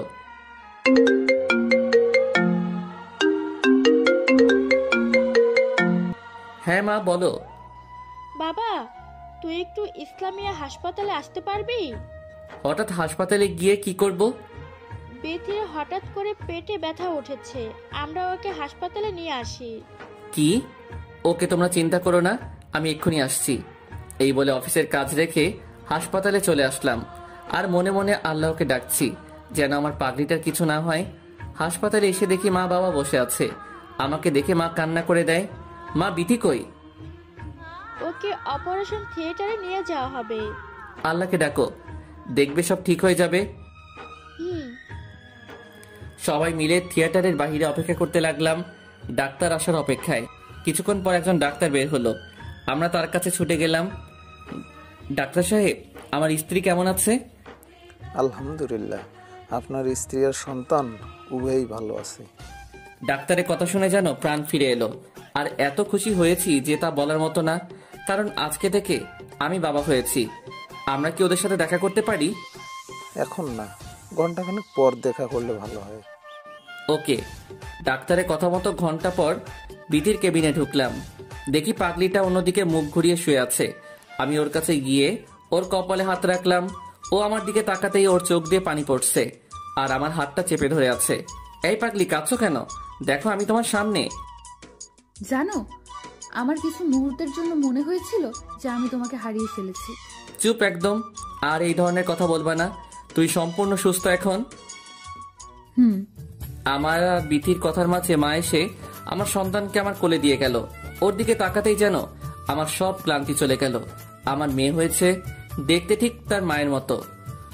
আমার দিকে তাকিয়ে হাসছে। আমিও কোলে রেখে বিথির কাছে দিলাম। আর বাহিরে এসে সবগুলো হারামিকে জানিয়ে দিলাম সুসংবাদটা। মা, বাবা আর বিথির জন্য খাবার নিয়ে গেলাম। মা, আমি তোমাদের জন্য খাবার এনেছি, খেয়ে নাও। আমরা খেয়ে নেব। তাহলে মা, আমি অফিসে যাচ্ছি, রাতে আবার আসবো। ওকে, সাবধানে যাস। এই বলে বিথি আর মায়ের কাছ থেকে বিদায় নিয়ে চলে আসলাম অফিসে। কিছুক্ষণ পর রাফি, ফারিয়া আর তানবীর হাতে করে একটা ব্যাগ নিয়ে আমার কেবিনে আসলো। কিরে, হঠাৎ তোরা তিনজনে এখানে? কেন, আসতে মানা নাকি? না, মানা হবে কেন? তুই যে সংবাদ শুনিয়েছিলি তা শুনে কি ঘরে বসে থাকা যায়? তা হাতে ওইটা কি? এটা হচ্ছে মিষ্টি, তোর জন্য এনেছি। আমার জন্য মিষ্টি কেন? তোর মেয়ে হয়েছে, তাই তো তোর জন্য মিষ্টি নিয়ে এসেছি। মিষ্টি খাওয়ানোর কথা তো আমার, তা তোর আনলি কেন? তোকে মিষ্টি খাওয়ানোটা আমাদের উদ্দেশ্য নয়। তাহলে উদ্দেশ্য কোনটা? তোকে মিষ্টি খাওয়াই মনে করে দিতে এসেছি যে আমাদের ট্রিটটা কবে দিবি। ও, এই ব্যাপার। আরে তোরা এই নিয়ে চিন্তা করিস না, আমি দিয়ে দিব। তাহলে তো ভালোই। সাব্বিরের খবর নিয়েছিস? ধুর, ওর খবর নিয়ে আমি কি করব? ওকে নাকি এমন মার মেরেছিল যে সে এখন পঙ্গু হয়ে আছে। আমি তো এটাই চেয়েছিলাম। শালা, তোরা আজকে এই খুশির দিনে এগুলো আলোচনা করছিস? ও হ্যাঁ, তাই তো। আচ্ছা, আজকে রাতে আমাদের ট্রিটটা দিয়ে দিস। না দোস্ত, আজকে না, আজকে বিথির কাছে থাকবো। ওকে, তাহলে কাল দিস। দিব কাল। তাহলে মিষ্টিগুলা খা, আমরা পরে আসবো আবার। এখন আবার চলে যাবি? কাজ আছে আমাদের। ওকে, সাবধানে যাস। তিনজনে চলে গেল। আমি ম্যানেজারকে ডেকে পুরো অফিসের জন্য মিষ্টি আনতে বললাম। আর অফিস একদিনের জন্য ছুটি দিয়ে দিলাম। অফিসের কাজ শেষ করে সোজা হাসপাতালে চলে গেলাম। এইদিকে, কি রে, তুই গোল খেয়ে বসে আছিস, কিছু করতে পারছিস না? ও আমাকে পঙ্গু করেছে আর আমি ওকে চির বিদায় দিয়ে দেব। সেই কাজ তোর দ্বারা হবে না। তুই ওর ক্ষতি করলে ও এবার তোকে মেরেই ফেলবে। এইবার কে মরবে সেটা দেখা যাবে। গোল এইবার আমি দিবই। যেই ছেলে তোর এই অবস্থা করেছে তাকে ছেড়ে দিলে আমাদের পথে কাটা সরবে না। কয়েক মাসের জন্য আগুন মনের মধ্যে জ্বলছে, কবে যে এর প্রতিশোধ নেব। আমি ইমনের উপর সর্বক্ষণ দৃষ্টি রাখছি, তুই চিন্তা করিস না। গুড। ও কখন কি করে, কোথায় যায়, সব আমাকে জানতে হবে। ওকে, আমি পরে আসব, আমার আরেক জায়গায় কাজ আছে। ওকে, যা, আর খবর পাইলে জানাইস। এইদিকে আমি হাসপাতালে চলে এলাম। এসে দেখি মা আর বিথি আমার সন্তানের সাথে মজা করছে। কিরে, তুই এসেছিস? মাত্র আসলাম। ডাক্তার বলেছে যে কাল বিথিকে রিলিজ করে নিতে পারবো। ও, তাহলে তো ভালোই। মায়ের সাথে কথা বলে চলে গেলাম বিথির কাছে। কেমন লাগছে এখন? ভালো লাগছে। আজকে সারাদিন তোমাকে খুব মিস করেছি। তুমি একলা করেছো, আমি কি করি নাই? না, তুমি করো নাই। কিভাবে বুঝলে যে আমি করি নাই? যদি করতে তাহলে আমাকে একটা কল দিতে। আজ পুরো অফিসের সাথে আমার খুশিটা ভাগ করে দিয়েছি, তাই তোমাকে আর কল দিতে পারি নাই। দুপুরে কিছু খেয়েছো তো? আমি খেয়েছি। আচ্ছা, আমি একটু মায়ের কাছে যাই। যাও। মায়ের কাছে গিয়ে বলতে লাগলাম, মা তোমরা সারা দিন এখানে ছিলে, তুমিও হয়তো ক্লান্ত হয়ে পড়েছো, তুমি আর বাবা বাসায় যাও। না, আমাদের কিচ্ছু হয় নাই, তুই বাসায় গিয়ে ফ্রেশ হ, তারপর না হয় আমরা যাব। ওকে। এই বলে আমি দ্রুত গাড়ি নিয়ে বাসায় আসলাম। এসে ফ্রেশ হয়ে নিলাম। দেরি না করে আবার হাসপাতালের উদ্দেশ্যে রওনা দিলাম। যাওয়ার পথে ওদের জন্য কিছু খাবার নিয়ে নিলাম। হাসপাতালে ঢুকেই মা বাবাকে বাসায় পাঠিয়ে দিলাম। বিথির কাছে খাবার নিয়ে গেলাম। তোমার জন্য খাবার নিয়ে এসেছি, আজকে তুমি খাইয়ে দাও। ওকে, কাছে আসো। বিথি আমার কাছে এসে বসলো আর আমি ওকে খাইয়ে দিচ্ছি। খাওয়া শেষ করে আমিও খেয়ে নিলাম। তুমি এখনো অসুস্থ, তাই তুমি শুয়ে পড়ো। তুমি কি করবে? আছি আমি, আমাকে নিয়ে চিন্তা করতে হবে না। তাহলে তুমি কি না ঘুমিয়ে কাটিয়ে দিবে নাকি? বললাম না আমার চিন্তা না করতে, তুমি ঘুমাও। ওকে। একদিকে বিথির মাথায় হাত বুলাচ্ছি আর অন্যদিকে আমার মেয়ের সাথে মজা করছি। এক পর্যায়ে মা ও মেয়ে দুজনে ঘুমিয়ে যায়। আমি চুপ করে বিছানা থেকে উঠে গিয়ে চেয়ারে বসে থাকি। যদি রাতে বিথির কিছু লাগে তাই বসে আছি। বসে বসে মোবাইল টিপছি আর বিথির দিকে খেয়াল করছি। কয়েক ঘন্টা মোবাইল টিপার পর নিচ থেকে যেন চোখটা বন্ধ হয়ে আসছে। ভোর রাতে নামাজটা পড়ে চেয়ারে বসে আছি। কিছুক্ষণ পর চোখে তন্দ্রাভাব আসলো। মোবাইলটা পাশে রেখে ঘুমিয়ে পড়ি। সকালে মায়ের ডাকে ঘুম ভাঙলো। কিরে, তুই এখানে শুয়ে আছিস কেন? তোমরা এত তাড়াতাড়ি আসলে যে? এসেছি আমার নাতনি আর মেয়েকে দেখার জন্য। ওকে, তোমরা বসো, আমি তোমাদের জন্য নাস্তা আনছি। ফ্রেশ হয়ে হাসপাতালে বাইরে এসে সবার জন্য কিছু নাস্তা নিলাম। দুপুরে বিথিকে বাসায় দিয়ে আসলাম। বিথি শুয়ে আছে আর আমার মেয়েকে তার দাদা দাদি আদর করছে। এমন সময় তানবীর, ফারিয়া আর বিথি আসলো। কিরে, কি খবর তোদের? আর এখানে তোরা? আমরা তোর কাছে আসি নাই, আমরা আসছি বিথি ভাবির সাথে দেখা করতে। যা, ও রুমে আছে। ওরা চলে গেল বিথির সাথে দেখা করার জন্য। কিছুক্ষণ পর আমিও গেলাম ওদের পিছন পিছন রুমে। গিয়ে দেখি ওরা খুব মজা করছে। আমিও তাদের সাথে যোগ দিলাম। সবাই ভালোই মজা করছে। অন্যদিকে, দোস্ত, ইমনের একটা মেয়ে সন্তান হয়েছে। এইটা খুব খুশির সংবাদ। এটা খুশি সংবাদ ওদের জন্য, আমাদের জন্য না।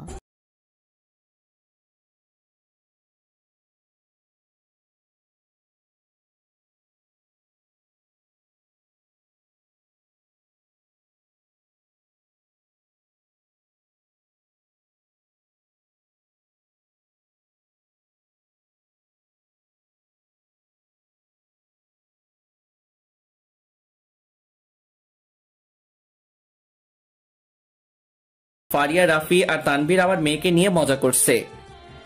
দেখতে পুরো ভাবির মতো সুন্দর হয়েছে। ভাবছিলাম ইমনের মতো হইব, কিন্তু তোর যে চেহারা। এই বলে ওরা হাসাহাসি শুরু করে দিল। আমি ওদের কথা জবাব না দিয়ে বিধির কাছে গেলাম। এই, আমাদের মেয়ের নাম তো রাখা হয়নি। ও হ্যাঁ, তাই তো। ওর নাম কি রাখা যায়? ওর নাম সুমাইয়া রাখলে কেমন হয়? তুমি যা রাখবে তাই। কিরে, তোদের প্রেম করা কি শেষ হয়েছে নাকি আরো বাকি আছে? তোদের জন্য আর পারলাম কই। আমরা চলে যাবার পর ইচ্ছে মতো প্রেম করিস, এখন বাচ্চাটাকে ধর। তোমরা চলে যাবে মানে? মানে আমরা যাচ্ছি এখন। না, আজকে যাওয়া হবে না। আজকে খাবার খেয়ে যেতে হবে। না ভাবি, আজকে না, আরেকদিন এসে খাবো। তাহলে প্রমিস দাও যে আরেকদিন এসে খাবে। ওকে ভাবি, প্রমিস দিলাম, আরেকদিন এসে জমিয়ে আড্ডা দিয়ে খাবার খেয়ে যাব। ওকে, তাহলে সাবধানে যেও তোমরা। ওরা চলে গেল আর আমাদের মাঝের খুনসুটি আরো বাড়তে লাগলো। দেখতে দেখতে আমার মেয়েটা বড় হয়ে উঠলো। ওর বয়স 6 বছর। পুরো বাড়িটাকে ও ওর দুষ্টমি দ্বারা মাতিয়ে রাখে, খুব খেয়াল রাখে আমাদের। আজ ওর 6ষ্ঠ জন্মদিন। খুব ধুমধাম করে আয়োজন করা হয়েছে। পুরো বাড়ি মেহমান। আমি আর বিথি ঘুমানোর প্রস্তুতি নিলাম। এমন সময় আমার মেয়ে সুমাইয়া রুমে আসলো। কি হয়েছে মা, কিছু লাগবে নাকি? বাবা, আমার একটা আবদার আছে। কি আবদার শুনি? আমাকে আর মাকে নিয়ে তোমাকে ঘুরতে যেতে হবে। ওকে, আপনার আবদার গ্রহণ করলাম। আমরা কালই ঘুরতে যাব। ধন্যবাদ বাবা। এই বলে আমার গালে একটা চুমু দিয়ে দৌড় দিল। দেখেছ, আমার মেয়েটা দেখতে দেখতে আজকে কথা বলতে শিখে গেছে। তা তো দেখছি, কিন্তু আরেকটা জিনিসও দেখছি। কি সেইটা? পাগলের সাথে আরেক পাগলকে দেখেছি। মানে? সুমাইয়া ঘুরতে বলে গেল আর তুমি রাজি হয়ে গেলে?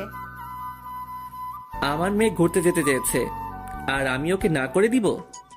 তা কবে? কাল যাবে ঘুরতে? কাল যাব আমরা। বিকেলে গাড়িতে উঠব। আচ্ছা, তাহলে তো কাপড় গোছাতে হয়। কাল সকালে গোছাবো। এখন ঘুমাও, আমার খুব ঘুম পাচ্ছে। আমারও। সারাদিন কাজ করে ক্লান্ত। এই, তোমার কাছে কোলবালিশ কেন? ওইটাকে ছুঁড়ে ফেলো। ও, আমি তো ভুলেই গেছি যে আমার কোলবালিশ তো তুমি। এখন আমাকে জড়িয়ে ধরো। বিথিকে জড়িয়ে ধরে ঘুমিয়ে গেছি। সকালে উঠে দেখি বিথির জায়গায় সুমাইয়া শুয়ে আছে। সুমাইয়া আমাকে দেখে হাসতে লাগলো। আমি ওকে দেখে কিছুটা অবাক হয়ে গেলাম। সুমাইয়া, তুমি এখানে? সকালে তোমাদের রুমে এসে দেখি তুমি মাকে ধরে শুয়ে আছো। তখন আমি তোমার হাতটা সরিয়ে আমি শুয়ে পড়ি তোমার কোলে। সুমাইয়ার কথা শুনে খুব লজ্জা পেলাম। শুধু আমি না, সাথে বিথিও লজ্জা পেল।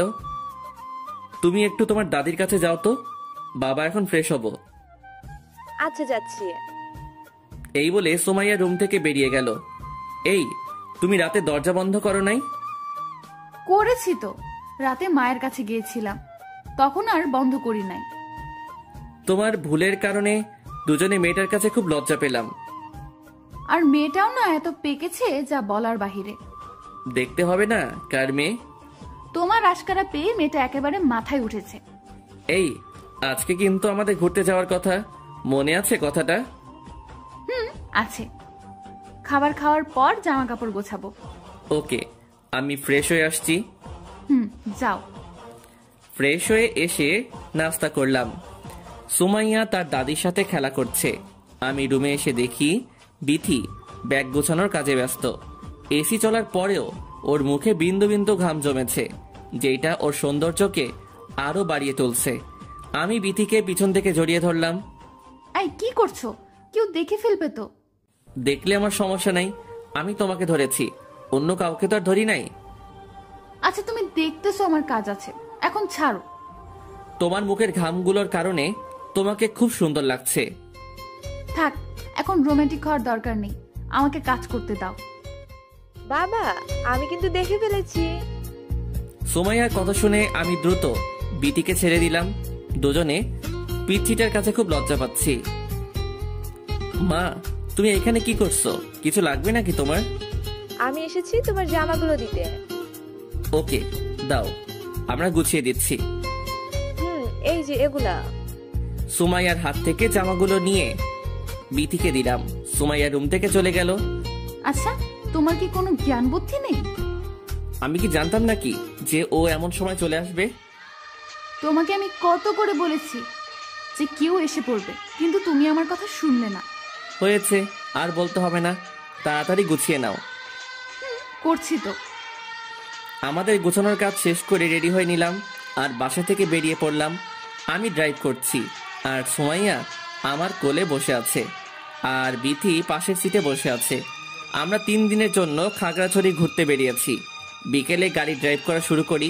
আমাদের সেইখানে পৌঁছাতে রাত পেরিয়ে যাবে। রাতে গাড়িটাকে একটা হোটেলে দাঁড়িয়ে করিয়ে রাতের খাবারটা খেয়ে নিলাম। খাওয়ার পর আবার ড্রাইভিং শুরু করে দিলাম। এই, আমার ঘুম পাচ্ছে। তাহলে সিটটাকে হেলে দিয়ে শুয়ে থাকো। না, এইভাবে আমার ঘুম হবে না। তাহলে কি করবে? আমি তোমার কোলে ঘুমাবো। দেখো না, আমার মা আমার কোলে ঘুমিয়ে আছে। এই, ওইটা কিন্তু আমার জায়গা, এটার ভাগ আমি কাউকে দিব না। এখন কি করব তাহলে? সুমাইয়াকে আমার বুকে দাও আর আমি তোমার কোলে শুয়ে পড়ি। তোমাকে নিয়ে আর পারা যায় না। পারতে হবে না। এই বলে বিথি আমার কোলে ঘুমিয়ে পড়ল। আমি বিথির মাথায় হাত বুলাচ্ছি আর বিথি চুপ করে শুয়ে আছে। ভোর রাতে আমরা খাগড়াছড়ি হোটেলে গিয়ে উঠলাম। কিন্তু বিথির জন্য আমি গাড়ি থেকে নামতে পারছি না। এই বিথি, উঠো। কি হয়েছে, ডাকছো কেন? আমরা এসে গেছি তো, হোটেলে যাবে না? যাচ্ছি। এই বলে বিথি আমার কোল থেকে উঠে গেল। আমিও সুমাইয়াকে কোলে নিয়ে রুমে চলে আসলাম। গাড়িটাকে পার্কিং করে রাখলাম। সারা রাত ড্রাইভিং করে খুব ক্লান্ত হয়ে গেছি। রুমে এসে তিনজনে ঘুমিয়ে গেলাম। ঘুম থেকে অনুভব করলাম কেউ একজন আমাকে ধাক্কাচ্ছে। ঘুম চোখে তাকিয়ে দেখি সুমাইয়া ধাক্কা দিচ্ছে। কি হয়েছে মা, ধাক্কা দিচ্ছ কেন? বাবা, আমরা কোথায় এসেছি? আমরা একটু পর ঘুরতে বের হব। এটা হোটেল। তাহলে ঘুমাচ্ছ কেন? ওঠো ঘুম থেকে। একটু ঘুমাতে দাও আমাদের। না বাবা, আর ঘুমাতে পারবে না, ওঠো এখন। এই তো উঠতেছি। সুমাইয়ার জোড়াজুড়িতে বাধ্য হয়ে ঘুম থেকে উঠলাম। পাশে বিথি শুয়ে আছে, ওকেও জাগিয়ে দিলাম। রেডি হয়ে নিলাম খাগড়াছড়ি ভ্রমণ করার জন্য। সকালে নাস্তা করে সারাদিন ঘুরলাম। ঘোরা শেষ করে হোটেলে আসতে আসতে রাত হয়ে গেছে। বাবা জানো, আজকে খুব ভালো লেগেছে আমার কাছে। জায়গাটা তোমার পছন্দ হয়েছে? হ্যাঁ, অনেক পছন্দ হয়েছে। তোমার আম্মুকে জিজ্ঞেস করলে না জায়গাটা কেমন লেগেছে? তুমি বসো, আমি জিজ্ঞেস করে আসছি। এই বলে সুমাইয়া ওর মায়ের কাছে চলে গেল, আর আমি শুয়ে শুয়ে মোবাইল টিপছি। অন্যদিকে, শালা তুই পাগল হয়ে গেছিস, তোর কথায় আর কাজে কোনো মিল নেই। তোর আবার কি হয়েছে? ভাই তুই সোজা সাপটা বলিস না কেন যে তুই ইমনকে কিছু করতে পারবি না? ও এই ব্যাপার? আরে পাগল, সবুর কর, সবুরে নেওয়া ফলে। এই কথা আমি গত কয়েক বছর যাবৎ শুনতেছি। জানি তুই কিছুই করতে পারবি না। দেখ আমি করি কিনা, তাই ইমনের উপর নজর রাখছিস তো? তার বলা লাগবে না, সব সময় নজর রাখছি। এখন কোনো খবর পেয়েছিস ওর নামে? ও ওর স্ত্রী আর মেয়েকে নিয়ে খাগড়াছড়ি ঘুরতে গেছে। ঘুরতে দে, ওকে মজা করতে দে, শেষ চালটা আমরাই দেব। এই কথা অনেকবার শুনতেছি, কিন্তু তুই কিছুই করছিস না কেন? চুপ থাক আর এইখান থেকে যা, আমাকে ভাবতে দে। রায়হান আর কিছু না বলে রেগে সাব্বিরের রুম থেকে বেরিয়ে যায়। আর সাব্বির ভাবতে থাকে কিভাবে ইমনের ক্ষতি করা যায়। এইদিকে, এই বিথি, কই তুমি? কি হয়েছে, ডাকছো কেন? আজকে সারাদিন তেমন কথা বলো নাই আমার সাথে, কারণটা কি জানতে পারি? কই, বলেছি তো। আচ্ছা, কাল কই যাবা? দেখি কই যাওয়া যায়। কাল রাতে কিন্তু আমার ঘুম হয়নি ভালো করে। ঘুম হয়নি কেন? তুমি জানো না আমি তোমার বুক ছাড়া ঘুমাতে পারি না? সেটা তো জানি। তাহলে আজকে আমাকে বুকে টেনে নিয়ে আমাকে ঘুম পাড়াতে হবে। আচ্ছা, পাড়িয়ে দেব। হঠাৎ বারান্দা থেকে সুমাইয়া আসলো। বাবা খাবে না? আমার অনেক ক্ষুধা পেয়েছে। এই তো মা, আমরা এখন খাবার খেতে বের হব। সবাই মিলে বাহিরে গিয়ে খেয়ে আসলাম। এইভাবে কয়েকদিন খাগড়াছড়ি থেকে অনেক মজা করলাম। আজকে আবার শহরে ফিরে যাব। নিয়ম মাফিক আমি আবার ড্রাইভিং শুরু করে দিলাম। কিছুক্ষণ ড্রাইভিং করতেই বিথি বলে উঠল, আই গাড়ি থামাও। কেন? গাড়ি থামাবো কেন? থামাতে বলেছি, থামাও। বিথির কথা শুনে গাড়িটা সাইড করে দাঁড় করালাম। কি হয়েছে, গাড়ি থামাতে বলেছো কেন? ওই দেখো আইসক্রিমের দোকান, আমাদের জন্য আইসক্রিম নিয়ে আসো। এখন খাওয়া লাগবে না, এইগুলো খেলে পেট খারাপ করবে। না বাবা, কিছু হবে না, তুমি আমাদের জন্য আইসক্রিম নিয়ে আসো। তোমাদের জ্বালায় আর পারা যায় না। ওকে তোমরা বসো, আমি আনতেছি। এই বলে গাড়ি থেকে বেরিয়ে রাস্তা পেরিয়ে অন্য রাস্তায় গিয়ে ওদের জন্য কিছু আইসক্রিম কিনলাম। আইসক্রিম কেনা শেষ করে রাস্তা পার হতে লাগলাম। হঠাৎ কিছু একটা আমাকে প্রচন্ড বেগে ধাক্কা মেরে চলে যায়, আর আমি ছিটকে কয়েক হাত দূরে পড়ে যাই। শুধু মনে হচ্ছে আমার মাথা দিয়ে প্রচুর রক্ত বের হচ্ছে। এরপর আমার আর কিছুই মনে নেই। গাড়ির ভিতর থেকে বিথি আর সুমাইয়া আমার এই অবস্থা দেখে দ্রুত গাড়ি থেকে আমার কাছে আসলো। দুজনে চিৎকার দিয়ে কাঁদতে লাগলো। চারপাশে অনেক লোকজন জড়ো হয়ে গেছে। আই ইমন, চোখ খুলো, দেখো তোমার কিচ্ছু হবে না। বাবা ওঠো, চলো আমরা বাসায় যাব। এই বলে বিথি আর সুমাইয়া কাঁদতে লাগলো। কিছু লোক আমাকে ধরে পাশের একটা হাসপাতালে নিয়ে আসে। এইদিকে বিথি, তানবীর, ফারিয়া আর রাফিকে কল করে সব বলে দেয়। ওরা তিনজন হাসপাতালে আসার উদ্দেশ্যে রওনা দিয়ে দেয়। বিথি অপারেশন থিয়েটারের সামনে অপেক্ষা করছে, আর তার চোখ দিয়ে অঝরে পানি পড়ছে। এইদিকে সুমাইয়াও কেঁদে যাচ্ছে। মা কান্না করো না, তোমার বাবার কিচ্ছু হবে না। বাবা কি আমাদের সাথে আগের মতো মজা করতে পারবে? পারবে। তুমি কান্না করলে তোমার বাবার কষ্ট হবে অনেক। আচ্ছা, তাহলে আমি আর কান্না করব না। সুমাইয়াকে সান্ত্বনা দিয়ে নিজে ভিতর থেকে প্রচুর ভেঙে পড়েছে, কিন্তু সে সেটা প্রকাশ করতে দিচ্ছে না। এইদিকে ডাক্তাররা তাদের কাজ করেই যাচ্ছে, আর বিথি অপেক্ষা করে আছে কখন ডাক্তার থিয়েটারের থেকে বের হবে, আর ওর চোখ দিয়ে যেন পানির বন্যা বইছে। অন্যদিকে সাবাস বাঘের বাচ্চা, তোর মনে যে এটা ছিল তা আমাকে আগে বলিসনি কেন? সবুরে নেওয়া ভালো, ও আমাকে পঙ্গু করেছে, আমি ওকে উপরে পাঠিয়ে দেওয়ার ব্যবস্থা করে দিলাম। আচ্ছা, তুই এত বড় একটা কাজ করলি কেমনে? এইটা নিনজা টেকনিক, যা সবাইকে বলা যায় না। বেচার এখন হাসপাতালে বেডে শুয়ে আরাম খাচ্ছে। আমার সাথে যে লাগতে আসবে তার আমি এই অবস্থা করে ছেড়ে দেব। কি রে, আজকে বাসায় আঙ্কেল আন্টি নাই? না, তারা বেড়াতে গেছে, কাল আসবে হয়তো। তুই আজকে আমার সাথে থাকবি। ওকে, থাকবো, আর সারাদিন মজা করব। ওইদিকে ইমন বিছানায় শুয়ে মৃত্যুর সাথে পাঞ্জা লড়ছে। এই খুশিতে আজকে সবাইকে ট্রিট দিয়ে দিস। তা তো দিবই। এইদিকে বাবা মা হাসপাতালে চলে আসলো। বিথি মাকে দেখেই মাকে জড়িয়ে ধরে কান্না করে দেয়, সাথে মাও কাঁদতে লাগলো। মা, নিজের মনকে শক্ত কর, দেখবি আমার ছেলে কিচ্ছুই হবে না। বিথি কিছু না বলে অঝরে কাঁদছে। বিথি আর মায়ের পরিস্থিতি আড়াল করতে বাবা সুমাইয়াকে অন্যদিকে নিয়ে যায়। ডাক্তার কি কিছু বলেছে?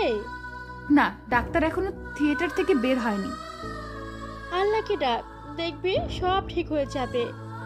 এই বলে সবাই অধীর আগ্রহ নিয়ে বসে আছে ডাক্তারের মুখে আমার অবস্থা শোনার জন্য। কিছুক্ষণ পর ডাক্তার বেরিয়ে আসলো, আর সবাই দৌড়ে ডাক্তারের কাছে গেল। ডাক্তার সাহেব, আমার স্বামী কেমন আছে? দেখুন, নিজেকে শান্ত করুন, আমরা আমাদের সর্বোচ্চ চেষ্টা করে চলছি। তাকে যেভাবেই হোক সুস্থ করে দিন, যা টাকা লাগবে আমরা দেব, তবুও তাকে সুস্থ করে দিন। দেখুন, সব তো আর টাকা দিয়ে হয় না। রোগীর মাথা দিয়ে প্রচুর ব্লাডিং হয়েছে, কিন্তু কখন জ্ঞান ফিরবে তা বলা যাচ্ছে না। এখন আল্লাহর কাছে দোয়া চান। এই বলে ডাক্তার চলে গেল। ডাক্তারের কথা শুনে বিথির কান্না আগের থেকে বেড়ে গেল, সাথেও মা কান্না করছে। তাদের একমাত্র সাহায্য যিনি করতে পারেন তিনি হলো আল্লাহ। এই মনোভাব নিয়ে বিথি আল্লাহর নিকট দোয়া চাইতে লাগলো। এইদিকে তানভীর আর রাফি ফারিয়া দ্রুত হাসপাতালে চলে আসলো। তারা বিথিকে সান্ত্বনা দিতে লাগলো। তানভীর হয়তো কিছুটা সন্দেহ করতে লাগলো যে ব্যাপারটা কি হয়েছে। তানভীর ইশারায় রাফিকে ডাকলো। আমার আর বুঝতে বাকি রইল না যে কাজটা সাব্বিরের। আমারও মনে হয় যে ওই শালার কারণে আজ আমার বন্ধুর এই অবস্থা। ওকে যে আমার কি করতে মন চায় সেটা আমি নিজেও জানি না। চল আজকে সব প্রতিশোধ একসাথে তুলব। ওকে, চল তাহলে। দাঁড়া, আমি ফারিয়ার কাছ থেকে বলে আসি। রাফি চলে গেল ফারিয়ার কাছে। ফারিয়া, তুই ভাবির কাছে থাক, তোর প্রয়োজন হতে পারে। কেন? তোরা কোথায় যাচ্ছিস? আমরা একটা কাজে যাচ্ছি, তুই থাকিস ওখানে। আমি জানি তোরা কই যাচ্ছিস। ওকে, যা, সফলভাবে ফিরে আসবি। রাফি আর তানভীর চলে গেল সাব্বিরকে মারার উদ্দেশ্যে। অন্যদিকে, দোস্ত, আমি একটু দোকান থেকে আসি, মোবাইলে টাকা ঢোকাবো। আমার জন্য সিগারেট নিয়ে আসিস। সাবধানে থাকিস, আমি হয়তো আসতে একটু দেরি হতে পারে। আচ্ছা। এই বলে রায়হান সাব্বিরকে একা রেখে চলে গেল। রায়হানের যাওয়ার কিছুক্ষণ পর রাফি আর তানভীর ঢুকলো সাব্বিরের রুমে। এ কি, তোরা এইখানে কি করতে এসেছিস? আমার বন্ধুকে অসহায় বানিয়ে তুই মজা করছিস এখানে। বেশ করেছি, আর তোদেরও করব, শুধু অপেক্ষা কর।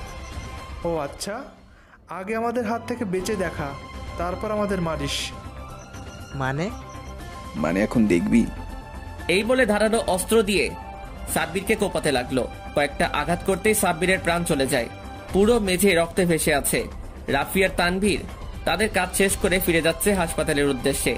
হাসপাতালে যাওয়ার আগে তাদের রক্তমাখা জামা পরিবর্তন করে ফেলে।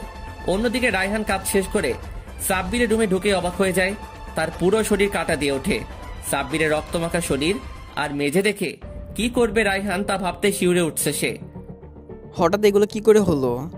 না, এইখানে থাকা ঠিক নয়, পরে এর দায় আমিও ফেঁসে যেতে পারি। আমাকে এখান থেকে পালাতে হবে কেউ দেখার আগে। এই বলে রায়হান সেইখান থেকে পালিয়ে যায়। এইদিকে বিথি আর মা বসে আছে আমাকে দেখার জন্য। কিছুক্ষণ পর একটা নার্স আসলো তাদের কাছে। আপনারা গিয়ে দেখতে পারেন রোগীকে, তবে কোনো শব্দ করবেন না ভিতরে। নার্সের কথা শেষ হওয়ার আগেই বিথি আর মা আর সুমাইয়া এবং বাবা আর ফারিয়া ঢুকে পড়ে কেবিনে। আমার পুরো মাথা ব্যান্ডেজ করানো, যেটা দেখে বিথি শব্দ করে কান্না করে দেয়। মা তাকে নানানভাবে সান্ত্বনা দেওয়া শুরু করে। সে কান্নাটাকে ভিতরে চেপে ধরে আমার পাশে বসলো, আমার গালে তার হাতটা রাখলো। এইদিকে আমার মেয়ে সুমাইয়া এসে বলতে লাগলো, বাবা আমি আর কোনোদিন আইসক্রিম খাওয়ার জন্য বলবো না। তুমি আমাদের সাথে রাগ করেছো তাই না? আমি আর কিছুর জন্য বায়না করব না। প্লিজ তুমি আমাদের সাথে কথা বলো। সুমাইয়ার কথাগুলো শুনে যেন বিথির বুকটা ফেটে যাচ্ছে। সহ্য করতে না পেরে সে কেবিন থেকে বেরিয়ে যায়। এইদিকে ফারিয়ার চোখেও পানি দেখা যাচ্ছে। তানভীর আর রাফি এর মধ্যে হাসপাতালে এসে গেছে। ভাবি, আপনাদের জন্য আমি খাবার আনছি, আপনারা একটু অপেক্ষা করুন। তোমরা দুজন কই গিয়েছিলে? একটা কাজ ছিল জরুরি, তাই দুজনে সেটা করতে গিয়েছি। ও আচ্ছা, তাহলে আমি গিয়ে খাবার নিয়ে আসি। তানভীর চলে গেল খাবার নিয়ে আসার জন্য। এর মধ্যে ডাক্তার আসলো। আমি সকল রিপোর্ট চেক করেছি, আল্লাহর রহমতে তেমন ক্ষতি হয়নি। এখন জ্ঞান ফেরার অপেক্ষায় আছে। জ্ঞান কখন ফিরবে তা কি বলা যাচ্ছে না? হতে পারে জ্ঞান এখন ফিরবে না, হতে পারে কয়েকদিন পর ফিরবে। সবই আল্লাহর ইচ্ছে। এই বলে ডাক্তার চলে গেল। বিথি মনে মনে আল্লাহর কাছে সাহায্য চাইতে লাগলো। কিছুক্ষণ পর তানভীর খাবার নিয়ে আসলো। সবাই খেয়ে নিল, শুধু দুইজন বাদে। তারা হলো বিথি আর মা। মা আপনি খেয়ে নিন। না রে মা, খেতে মন চাচ্ছে না আমার, তুমি বরং খেয়ে নাও।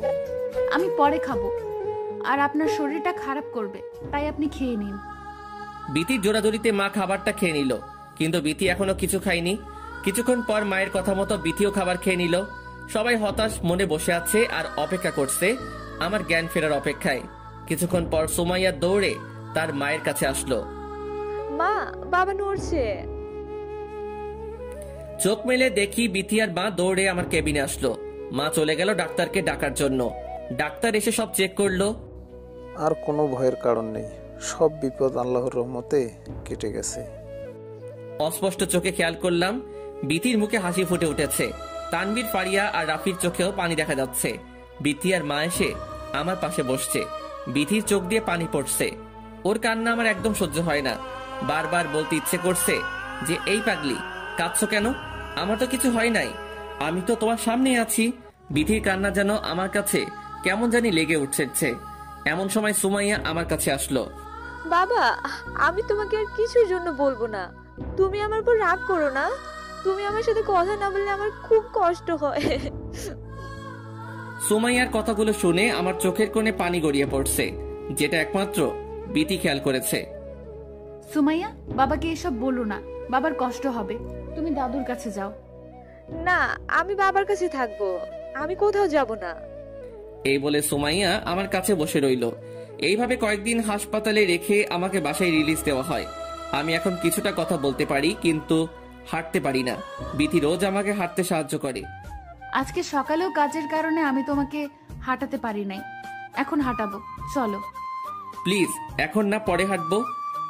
না, কোনো ফাঁকিবাজি নয়, যা বলছি তাই করতে হবে। আচ্ছা আচ্ছা, আমাকে ধরো।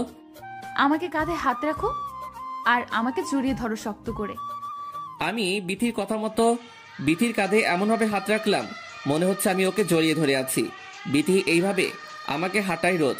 আমার হাঁটা দেখে আমার মেয়ে সুমাইয়া আমার কাছে আসলো। মা, আমি আজকে বাবাকে হাঁটাবো। সুমাইয়া, তুমি এটা করতে পারবে না, কষ্ট হবে তোমার।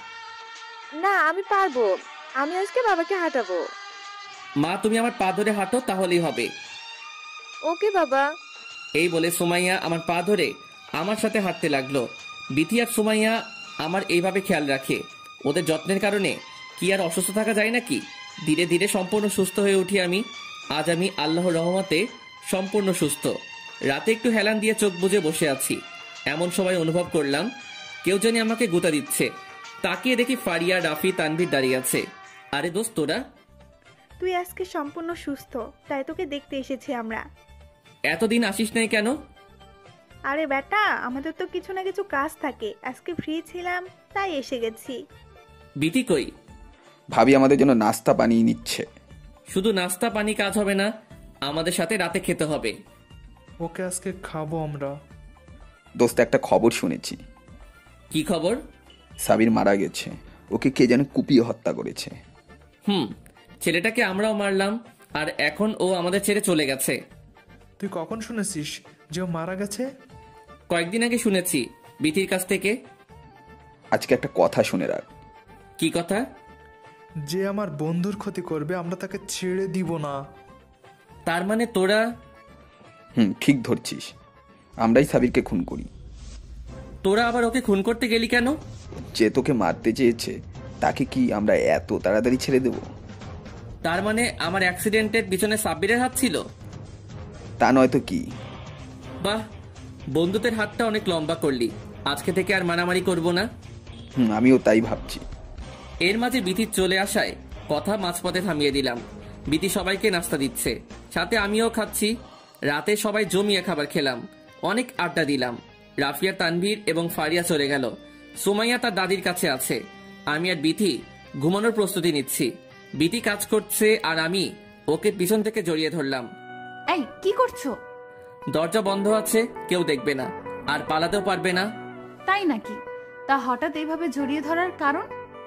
আদর পেতে চাই। না দিলে কি করবা? জোর করে নিব।